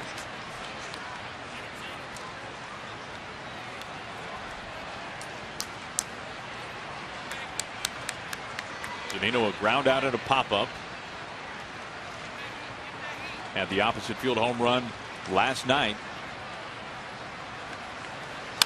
Off the hands, but a lot of carry to it. Back to the corner. Rasmus looking up, and it is off of the wall. Seager scores. Logan Morrison, a spiked first slide into third base. Zunino did not quite get enough, but he did do enough to bring home a run. Seager in from third, and the Mariners now down by 3. And AJ Hinch out of the dugout. Couple of things right here. You can see how strong Mike is. That definitely jams him a little bit, but it gets high enough off the wall that Rasmus not able to get to it. Good base running by Logan Morrison on the fly ball. He went all the way down to second. Wasn't sure if Rasmus was going to be able to make the catch, and because of that, he ends up getting into third after a ricochets off the wall. The Mariners have the first 3 men reach. Trying to get something going here in the top of the 7th. We'll step aside. New pitcher coming in, Tony Sipp for the Astros.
scored a run. That's Seager, who reached on the infield single. And Mike, we can see what happened tonight to Roberto Hernandez. Started off really well and really pitched well overall. No, he did, and the Mariners finally starting to get to him. But 6+ innings, 8 hits, 3 runs, 2 of them were earned. Seth Smith with a triple, and then they threw the ball away and he scored. That's how he ended up saving a run there. A couple of walks, strikeout, 93 pitches overall, 55 of them for strikes. We're going to see the veteran Tony Sipp, 2-0 record, 0.79 ERA in 11 1/3. He has 9 strikeouts. Opponents hitting just 132. Is yet to give up a home run. That's a good fastball. He'll be in the low 90s with a hard breaking ball. And we're also going to get a pinch hitter for Dustin Ackley. It'll be Ricky Weeks. So a right-handed hitter off the bench to face the southpaw Sipp. And Weeks suddenly becomes the tying run.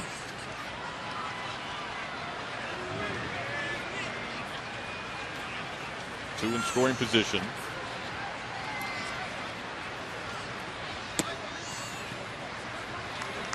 Corners on the infield playing halfway. The middle of the infield playing back, as you would expect.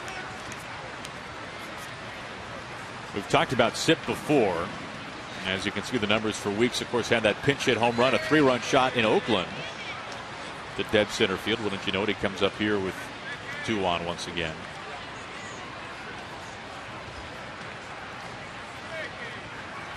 Hard hit, smash center field. Marisnick on his horse right away. Marisnick will watch this go out of the Taos Hill. Morrison and Zunino both scoring in stride, and Ricky Weeks brings the Mariners within a run.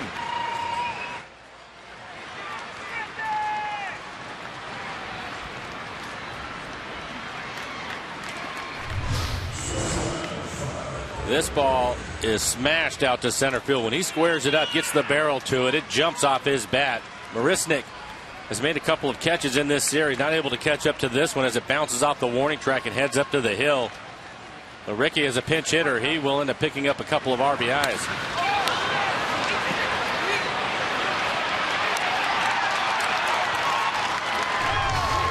Let's see what Lloyd wants to do with Brad. Third baseman playing in on the grass, expecting a bunt right here. Pops up the first pitch. Much easier play this time for Marisnick. Just the first out here in the Mariners' 7th. Mariners now 3 for 6 with runners in scoring position this afternoon.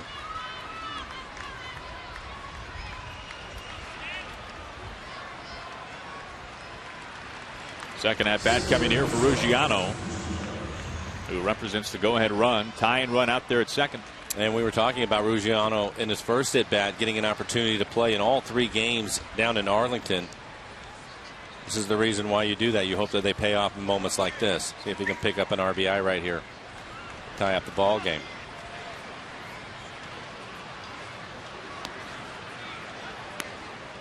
Pat Neshek, funky right-hander warming up for the Astros.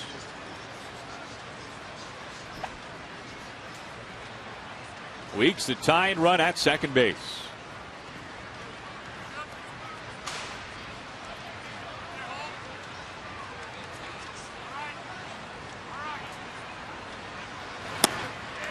Strike one. Really took something off that pitch. That's a good changeup off the plate away.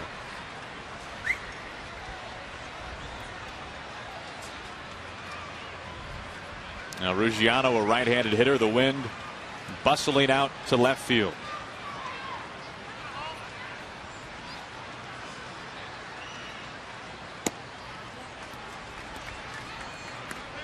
Ricky Weeks out at second base. He was also given the opportunity to play in all 3 games down in Arlington.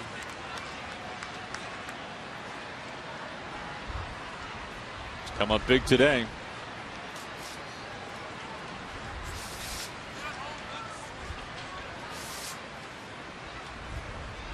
One on the way, and it's strike 2.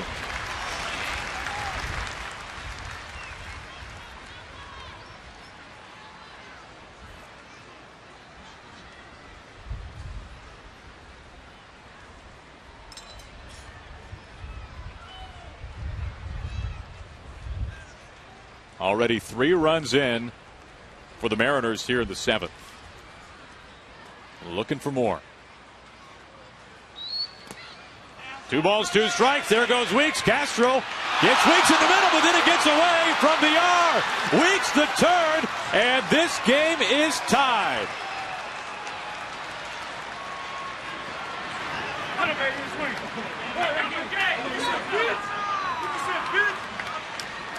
Just like they drew it up. The situation where as a base runner, you're taught to anticipate the ball being in the dirt so that if it doesn't get too far away, you're going to go. That's what happens here. But Castro recovers quickly, and Ricky Weeks at that point knows he's dead to rights. And VR, he just misses it. And I'm telling you, watching 4 games here, it's about time the Mariners caught a break. Because you will not see that happen. A major league infielder miss a ball that is thrown right to him like that. That's a break for the Mariners, and Ricky ties this game up. Just clanked it. Strike 3. 2 outs now. So we saw Seth Smith score on the errant throw by the shortstop. By Gonzalez, the shortstop, earlier on the Little League home run. He tripled and went down the steps of the dugout. Now the error on VR, so the left side of the infield has helped the Mariners' cause today. And wouldn't you know it, we are right back where we started.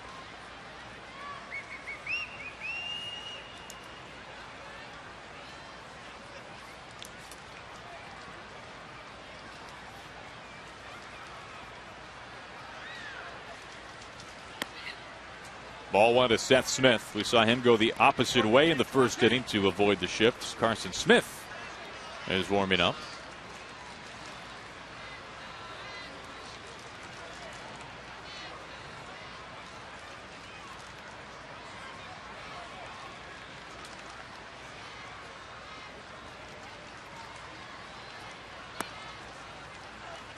Smith ahead now, 2-0.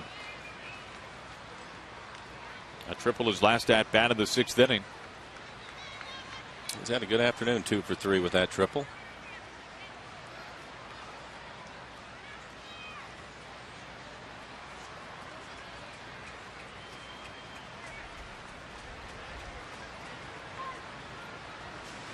Two-0. Now 3-0.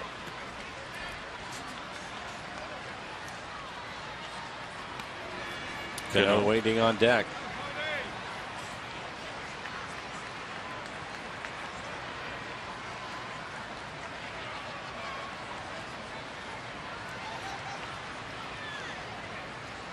Two outs. Smith, the go-ahead run at the plate.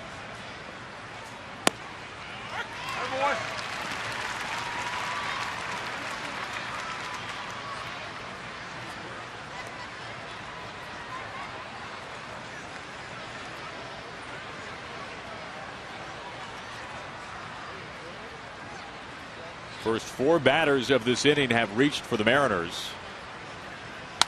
Smith, a smash, right center. Springer on the dead run. Can't get there. The strong day continues for Seth Smith. And at second base. 5th hit in the 7th for the Mariners. And Seth now, he just needs a home run for the cycle. Gets into a good hitter's count. It is triple close to the same area. Didn't quite get this one up on the bank.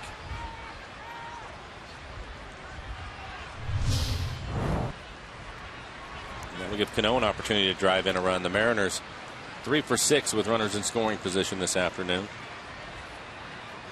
Robbie 0 for 2. Had a walk his last time up.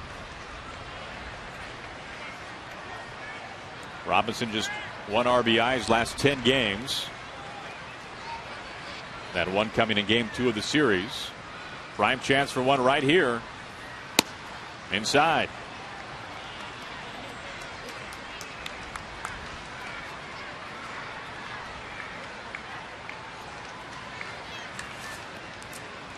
Cano walk his last time up.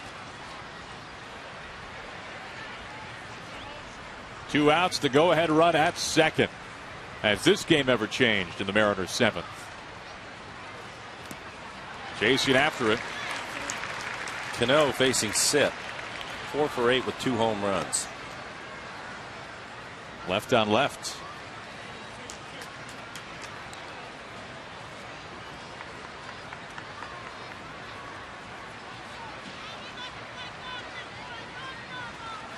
Smith dangling out there at second.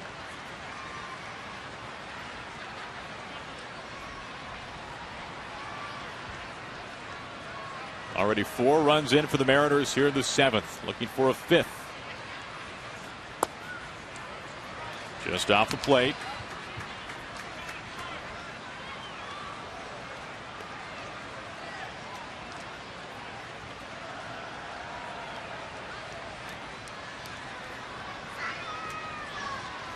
Rich Donnelly hoping to wave home Smith from second after his double.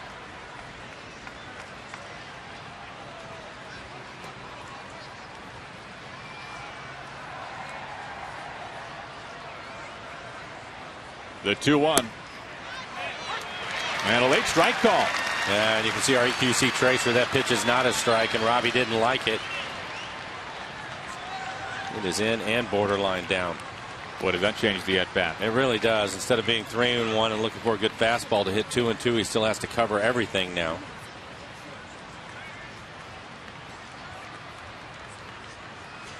Smith, the go-ahead run at second. Stays alive.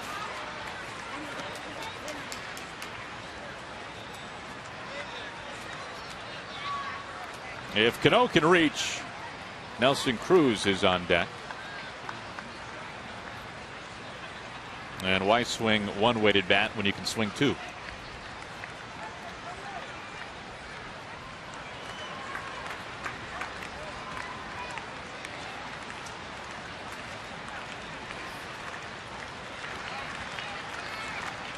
Two outs. Sits 2-2. And Castro able to put the squeeze on it. Smith stranded, but the Mariners are able to tie this one up. They cash in 4 runs as we stretch.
Win would change your bucket list late today.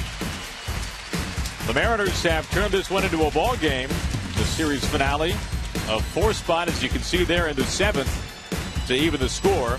As we take a look now at our Columbia Bank difference of the game, and it was Seth Smith who got it started, a triple, which turns into a Little League home run as that ball rolls down the steps of the Astros dugout. So Smith scored, and then the Mariners really started to pour it onto the 7th. Zunino, the RBI double. Seager coming home, and then Ricky Weeks off the bench, continuing his strong pinch hitting so far this season. A deep 2-run double. And then with Ruggiano at the plate, a clank off the cast iron mitt there of VR brings home Ricky Weeks all the way from second. And the Mariners have tied it up as we take a look at the final numbers. Mike from J. Happ. 6 innings, 7 hits, 6 runs, all of them earned. 3-run home run and a 2-run homer. Heard Jay this afternoon. Had 3 walks. Had tied his season total coming into this game. 6 strikeouts, 94 pitches overall. And for Carson Smith, Hard-throwing right-hander going to take over 10 innings, 11 strikeouts, only 3 walks. Opponents hitting .088 against him. You have to give up an earned run. Well, Carson, he'll have a good fastball. It'll be in the low to mid-90s, along with that great slider.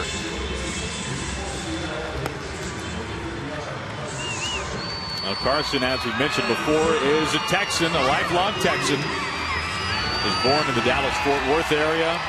And then when he was about 5 years old, moved to West Texas to Midland. Friday Night Lights territory. But now makes his offseason home here in Houston. This is where he trains with a number of other players during the offseason. So does Smith. On to face Altuve. 0 for 2 with an intentional walk.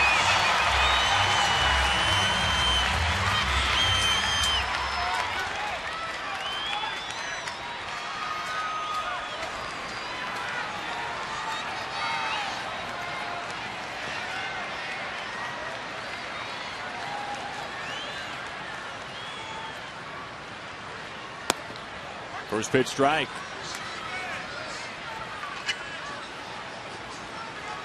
Starts him off with that slider.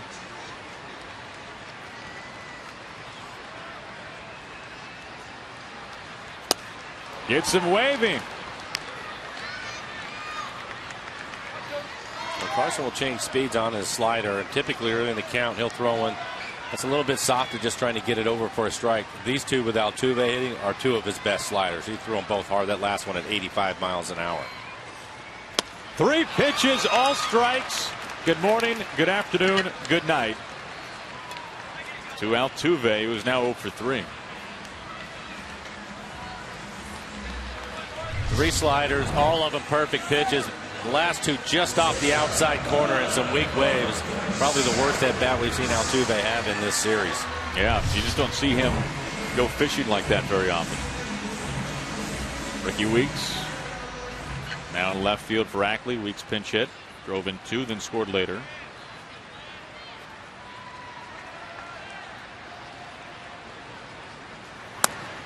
First pitch strike to Gonzalez.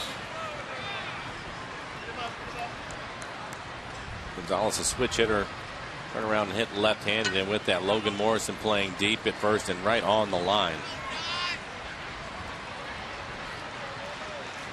Trying to take the double away. Gonzalez squaring around the bunt. I think he was going to try to bunt it to the right side of the infield. Saw how deep Logan was playing. So Carson Smith is going to have to get off the mound.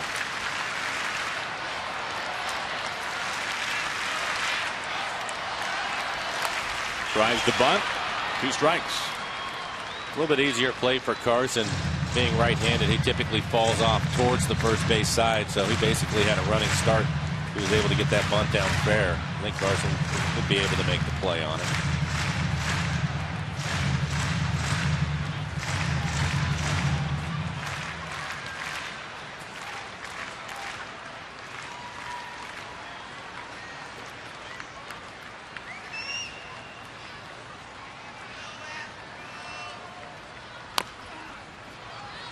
Still a ball and 2 strikes to Gonzalez. We saw Carson called up last September.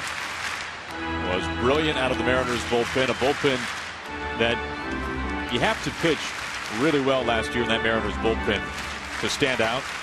And he did. And he did. Yes. Made 9 scoreless appearances for the Mariners last September. Had more strikeouts than innings pitched. This year, 11 strikeouts, 11 innings.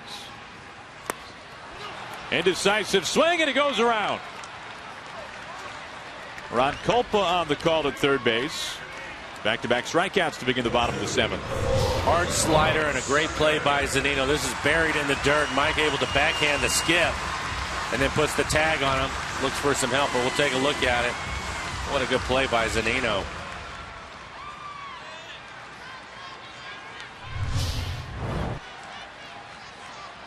Two up, 2 down, and the pitch to Springer, a strike.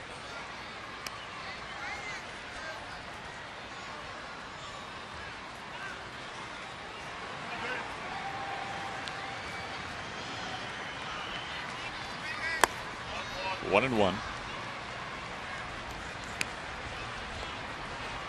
Springer a double and a walk, a run scored in this one today. Lined out to Logan Morrison. His last trip inside the batter's box.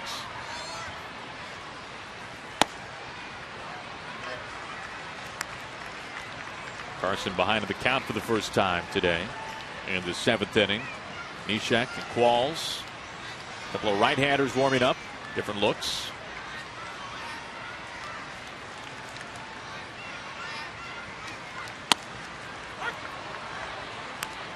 Two and two.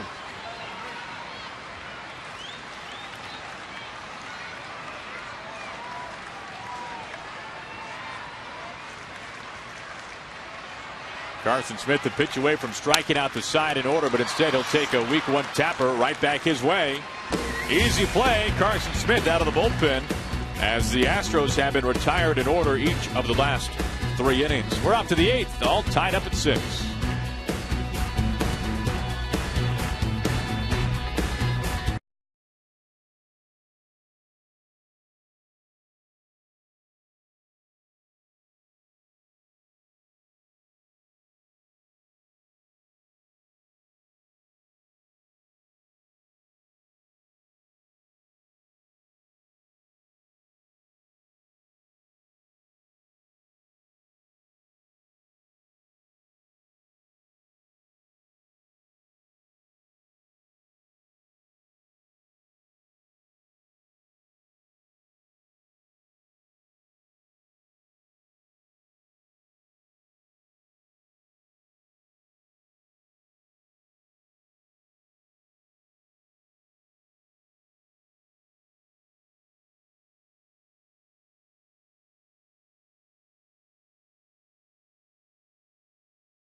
Out of the plane, off to Anaheim as we take a look at our CenturyLink What's Next.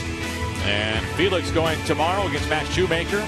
Always a tough one. Then Paxton and Elias, and Mike is always looking forward to see the king of them out. Yeah, really. Look at him going for his 5th win on the year. A 1.82 ERA. What a start to his season. I see the Mariners fight back like they have in this one, Aaron. Lock it down and then put the best on the mound for you tomorrow. Get you moving in the right direction.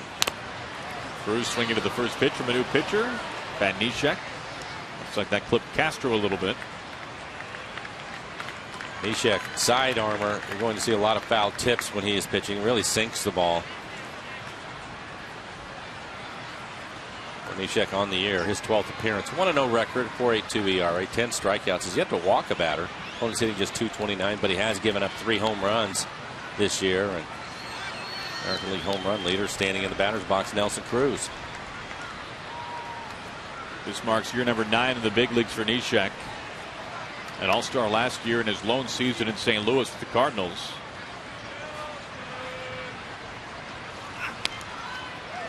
Oh, 2. Neshek with the Twins for a number of years, the A's, the Padres.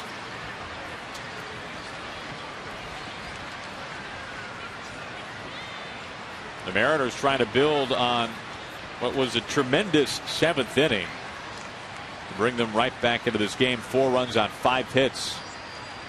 Those 4 runs tied a season high. Did that earlier in April at the Coliseum. 5 hits, a season high in 1 inning.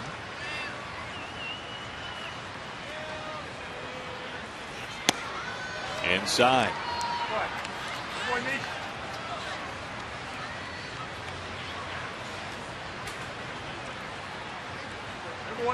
And wouldn't you know it, the last time the Mariners got those runs, Ricky Weeks was in the mix there. Weeks had that 3-run homer the following inning in Oakland. A pinch hit shot. Swing and a miss. Cruz down on strikes.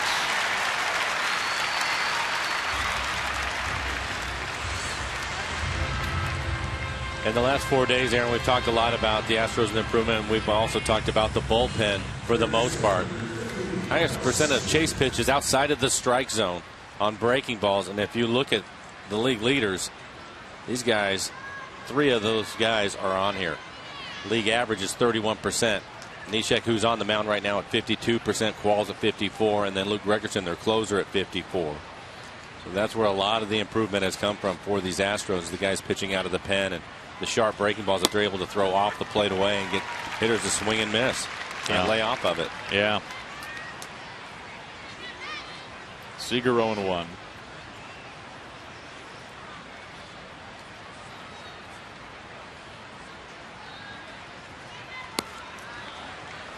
You look at Cruz with that strikeout. That's the second time he's fanned today, and this is what makes Nelson Cruz such a different hitter, is that when you look at a guy who has 13 home runs in today's era of baseball, 13 home runs to lead the majors, you would think that he is a guy who would strike out every 3 times he's at the plate, but nothing could be further from the truth from Nelson Cruz. This is only his second, make it his third multi-strikeout game this season.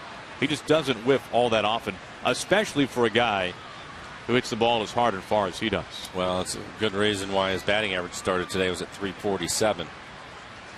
Astros had the shift on with Kyle hitting. A little bit surprised they had Joe Thatcher, the sidearm left-hander, getting loose in the pen, but they decided to stay with Pat.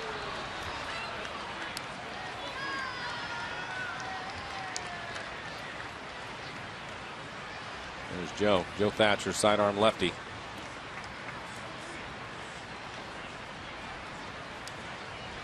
Logan Morrison, a left-handed hitter on deck.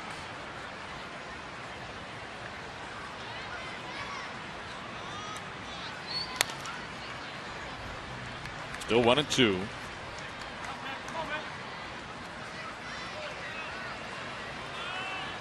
That infield single for Seager in the 7th snapped him out of an 0-13 skid. That hit off the glove of Hernandez in self-defense. So Seager looking for his second hit in as many at-bats. 2-2. Now this game was all Astros for a while. Gaddis a 3-run homer in the first. Carter a 2-run shot in the third. They tacked on another run in the fourth. But the Mariners with 5 runs combined over the 6th and 7th innings to tie it up at 6 apiece. Seager fighting off some tough pitches. Well, he's starting to get some pretty good swings on the outside fastball. The last one at 93 off the plate away. You can see it on our EQC tracer, the location of it. It was elevated. Makes it a little bit easier.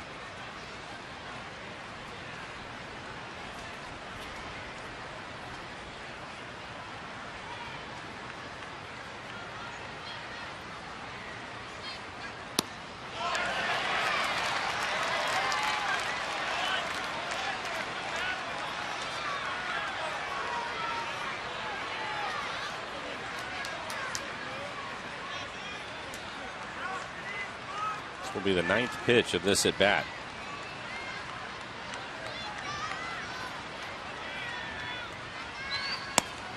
Strike 3 called. Seager didn't quite agree. He thought that pitch was up in the zone.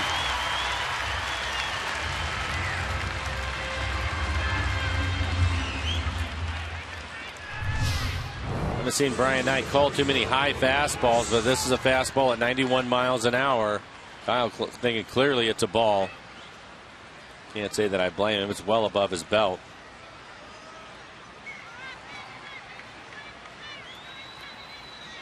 So Neshek strikes out the first 2, gets the lefty and Seager. Now facing another left-handed hitter, Logan Morrison.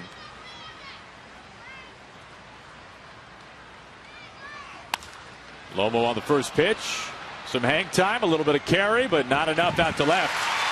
Rasmus right at the base of the warning track. And the Mariners are retired in order by Pat Neshek in the 8th. We go to the home half, all tied at 6.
Now Safeco Field will be filled with the sights and sounds of the 1940s on Saturday, May 16th, when the Mariners take on the Red Sox. We are saluting the Seattle Steelheads and the Negro Leagues, as both teams will wear vintage uniforms. For tickets to Turn Back the Clock night, visit Mariners.com. See Austin Jackson there modeling that Steelhead uniform. Hopefully he'll be okay and be back in the lineup by then. Twisted his ankle earlier in the game today. Did not look good at first base, so hopefully he can get that worked out short order. Smith on for his second inning of work.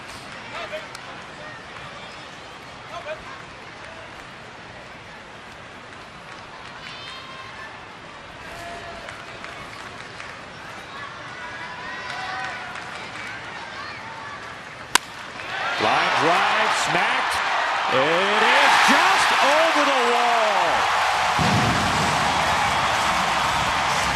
That is the first run Carson Smith has ever allowed in the major leagues, and it gives the Astros a lead.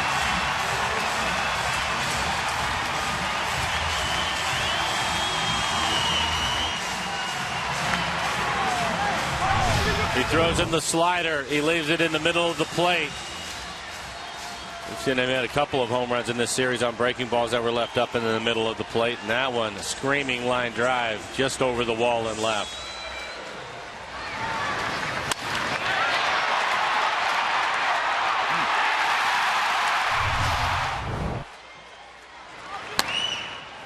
Ball one to Carter. Gaddis, 5 home runs, a dozen RBIs his last 6 games. The Mariners have paid the price in 4 of them.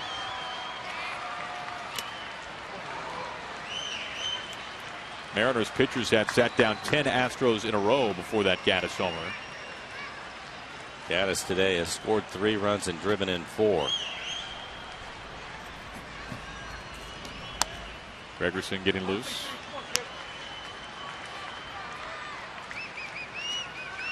The Astros have homered 11 times in the last 3 games.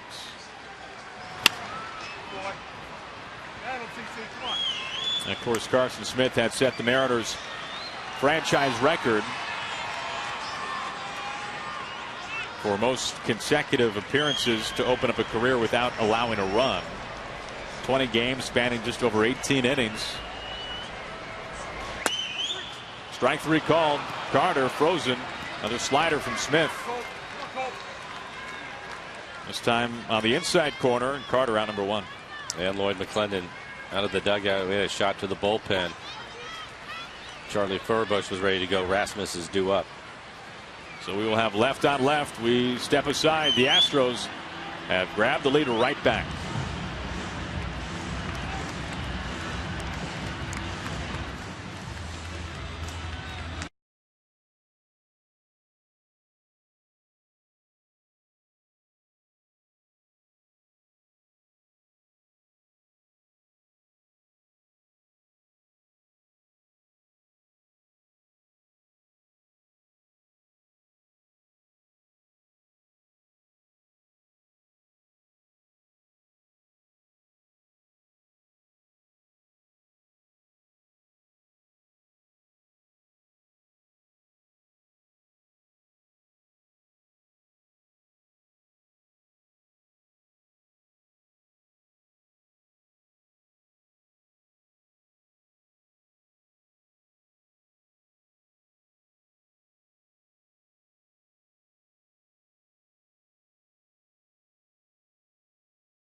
And has given the Astros a lead as we take a look at our Big Fish Casino Big Catch. And Mike, this was a dazzling play by Brad Miller.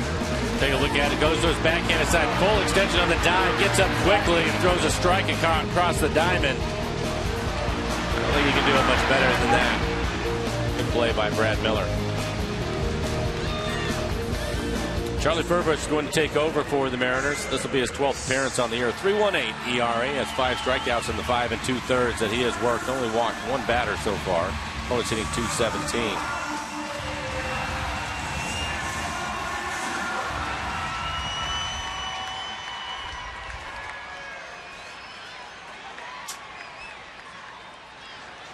So on to face a left-handed hitter in Colby Rasmus.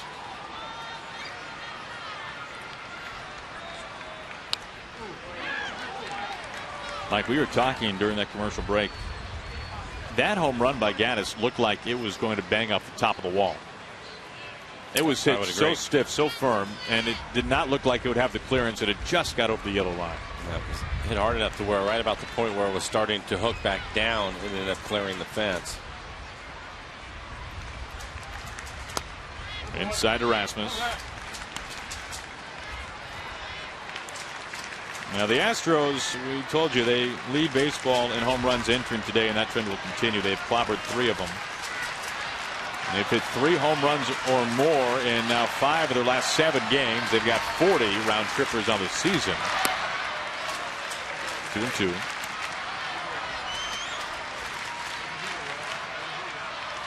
A.J. Hinch. He was asked the other day if he's superstitious if he's been wearing the same socks since the start of the last road trip when the Astros are playing as hot as they are. He said no.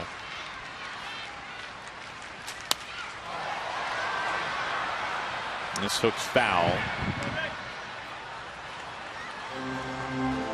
2 balls and 2 strikes.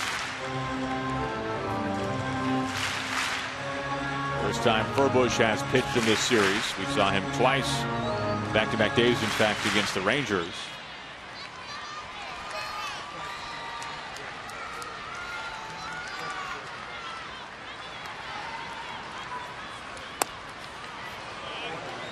Full count. So Astros hitters go from one tough slider to another. The right-handed slider of Smith, and now the southpaw version of Furbush as Marisnik awaits on deck. Now 11-game hit streak from Marisnik. Lost him.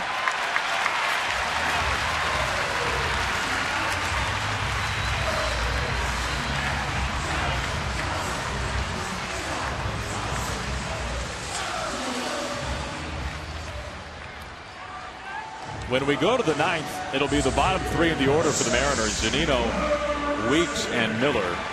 The Mariners scored 4 runs in the 7th to tie it up, but it was Gaddis with the home run that just scraped over the fence and left to lead off the 8th, and has put the Astros back on top.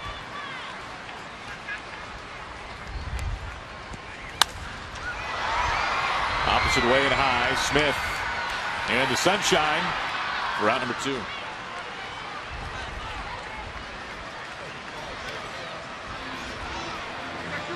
That brings in Castro. Mentioned Charlie, his first appearance in this series against the Astros. I know that Lloyd McClendon was really hoping to get Fernando Rodney out there today.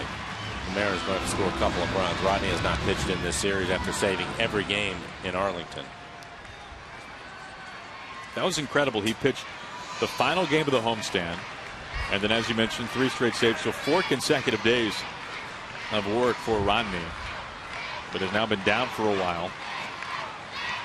There goes Rasmus out of first. Tag. He's out.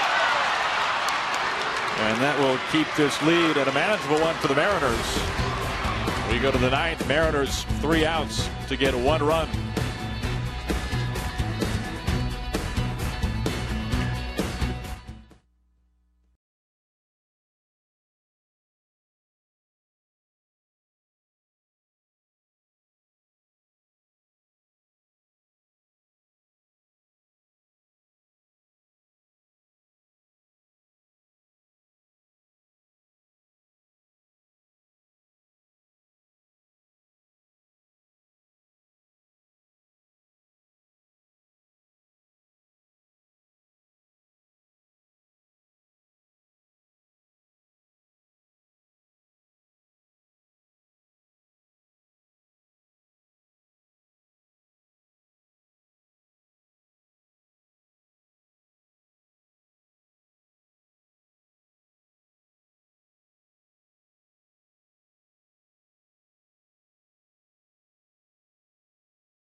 And to do it, they'll have to get it off of the Astros closer, Mike, and a guy who's been tough historically, to say the least, against the Mariners, Luke Gregerson. But there were some cracks in the foundation the last time we saw the Mariners. Well, Friday we saw Mariners able to hit a couple of solo home runs off of Gregerson, but overall he's really pitched well. He's had 5 saves out of 6 opportunities.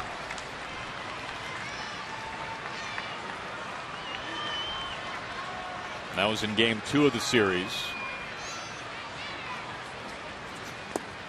Mariners, Pat Gregerson working for the 3rd straight day in that contest when Cruz and Lomo went deep.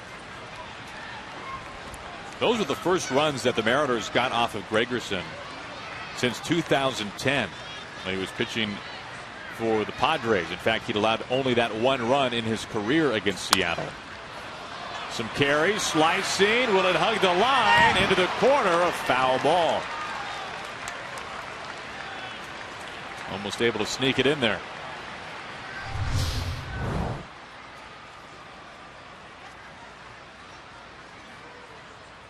Gregerson, not an overpowering pitcher. He's a sinker slider style pitcher. That last fastball from him at 89 miles an hour. He was going to try to just keep the ball on the ground. Now, he learned from one of the best closers that does not have overpowering stuff. That's Houston Street. Street tied for the major league lead in saves right now with 9. 1-2. And as Gregerson said the other day, as he was watching Street for all those years, as they were together in San Diego, Gregerson was his setup man. He said Street was just a master of control, a student of the game. Count evens out. And you can make a couple of those parallels to Gregerson as well. Ricky Weeks. Pinch hit earlier in the ball game, hit a double out to center field, drove in a couple of runs as he waits on deck.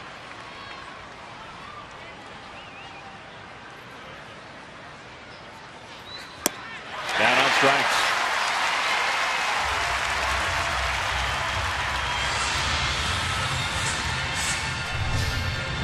A lot of sliders in this at bat. 5 pitches, 4 sliders, and this one right off the outside corner. Well, for years, no reliever in the game really threw more sliders than Luke Gregerson. He's got a nasty one.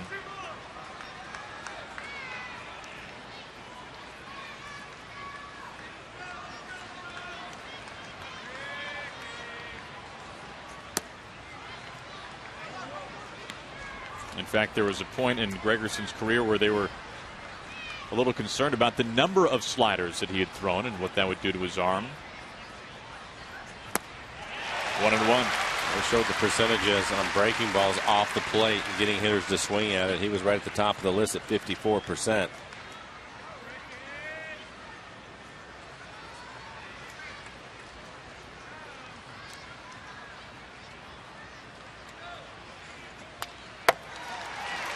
Weeks had the big at bat in the 7th to double up onto the hill. That brought home 2. He is the tying run. Mariners trying to keep the broom closet door slammed shut here in Houston. Meanwhile, the Astros trying to win their 10th in a row.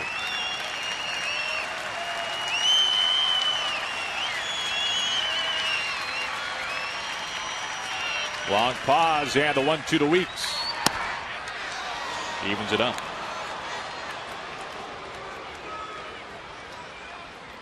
After the sliders away, comes back inside, in off the plate. Purpose pitch, probably go back away again with a slider.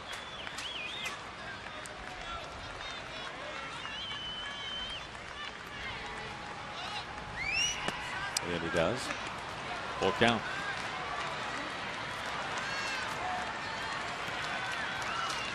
Miller on deck. RBI triple back in the 3rd.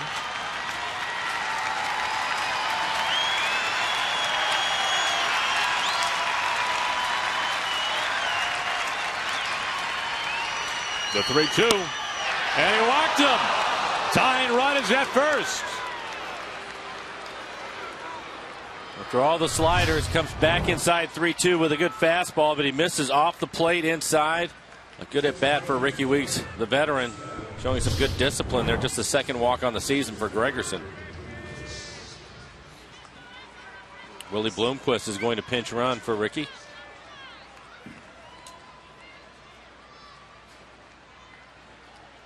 So Lloyd's bench has really been active today. We've seen Ruggiero, Weeks, now Bloomquist.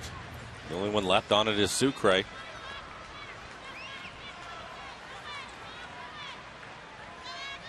Tying run at first. Brad Miller at the plate. And a pitch that might have looked a little bit wide to Miller. Called a strike. It was definitely wide. EQC Tracer off the plate away.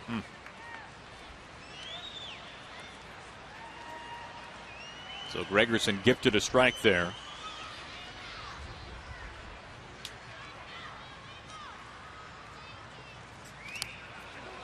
One ball, one strike. Castro able to find it quickly.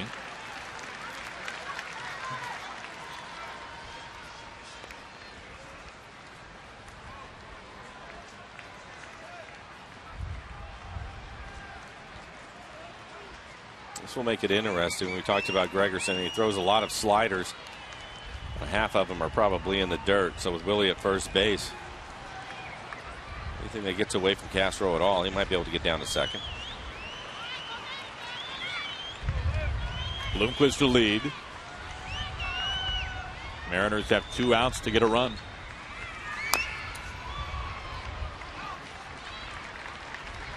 And Miller behind now, 1-2.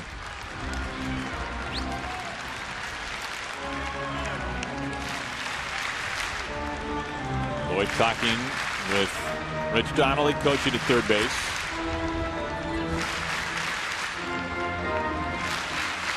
Rodney warming up.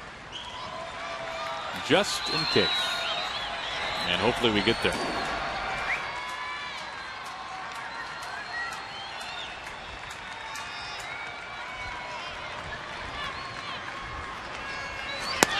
Way outside. You know, Mike, we said the same thing about that Cano at bat, but this at bat could very easily and should be 3-1, but instead 2-2. Makes a big difference for the hitter and the pitcher.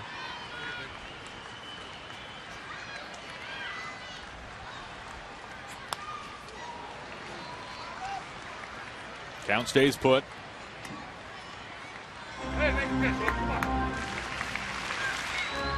First 2 games of this series could not have been any closer.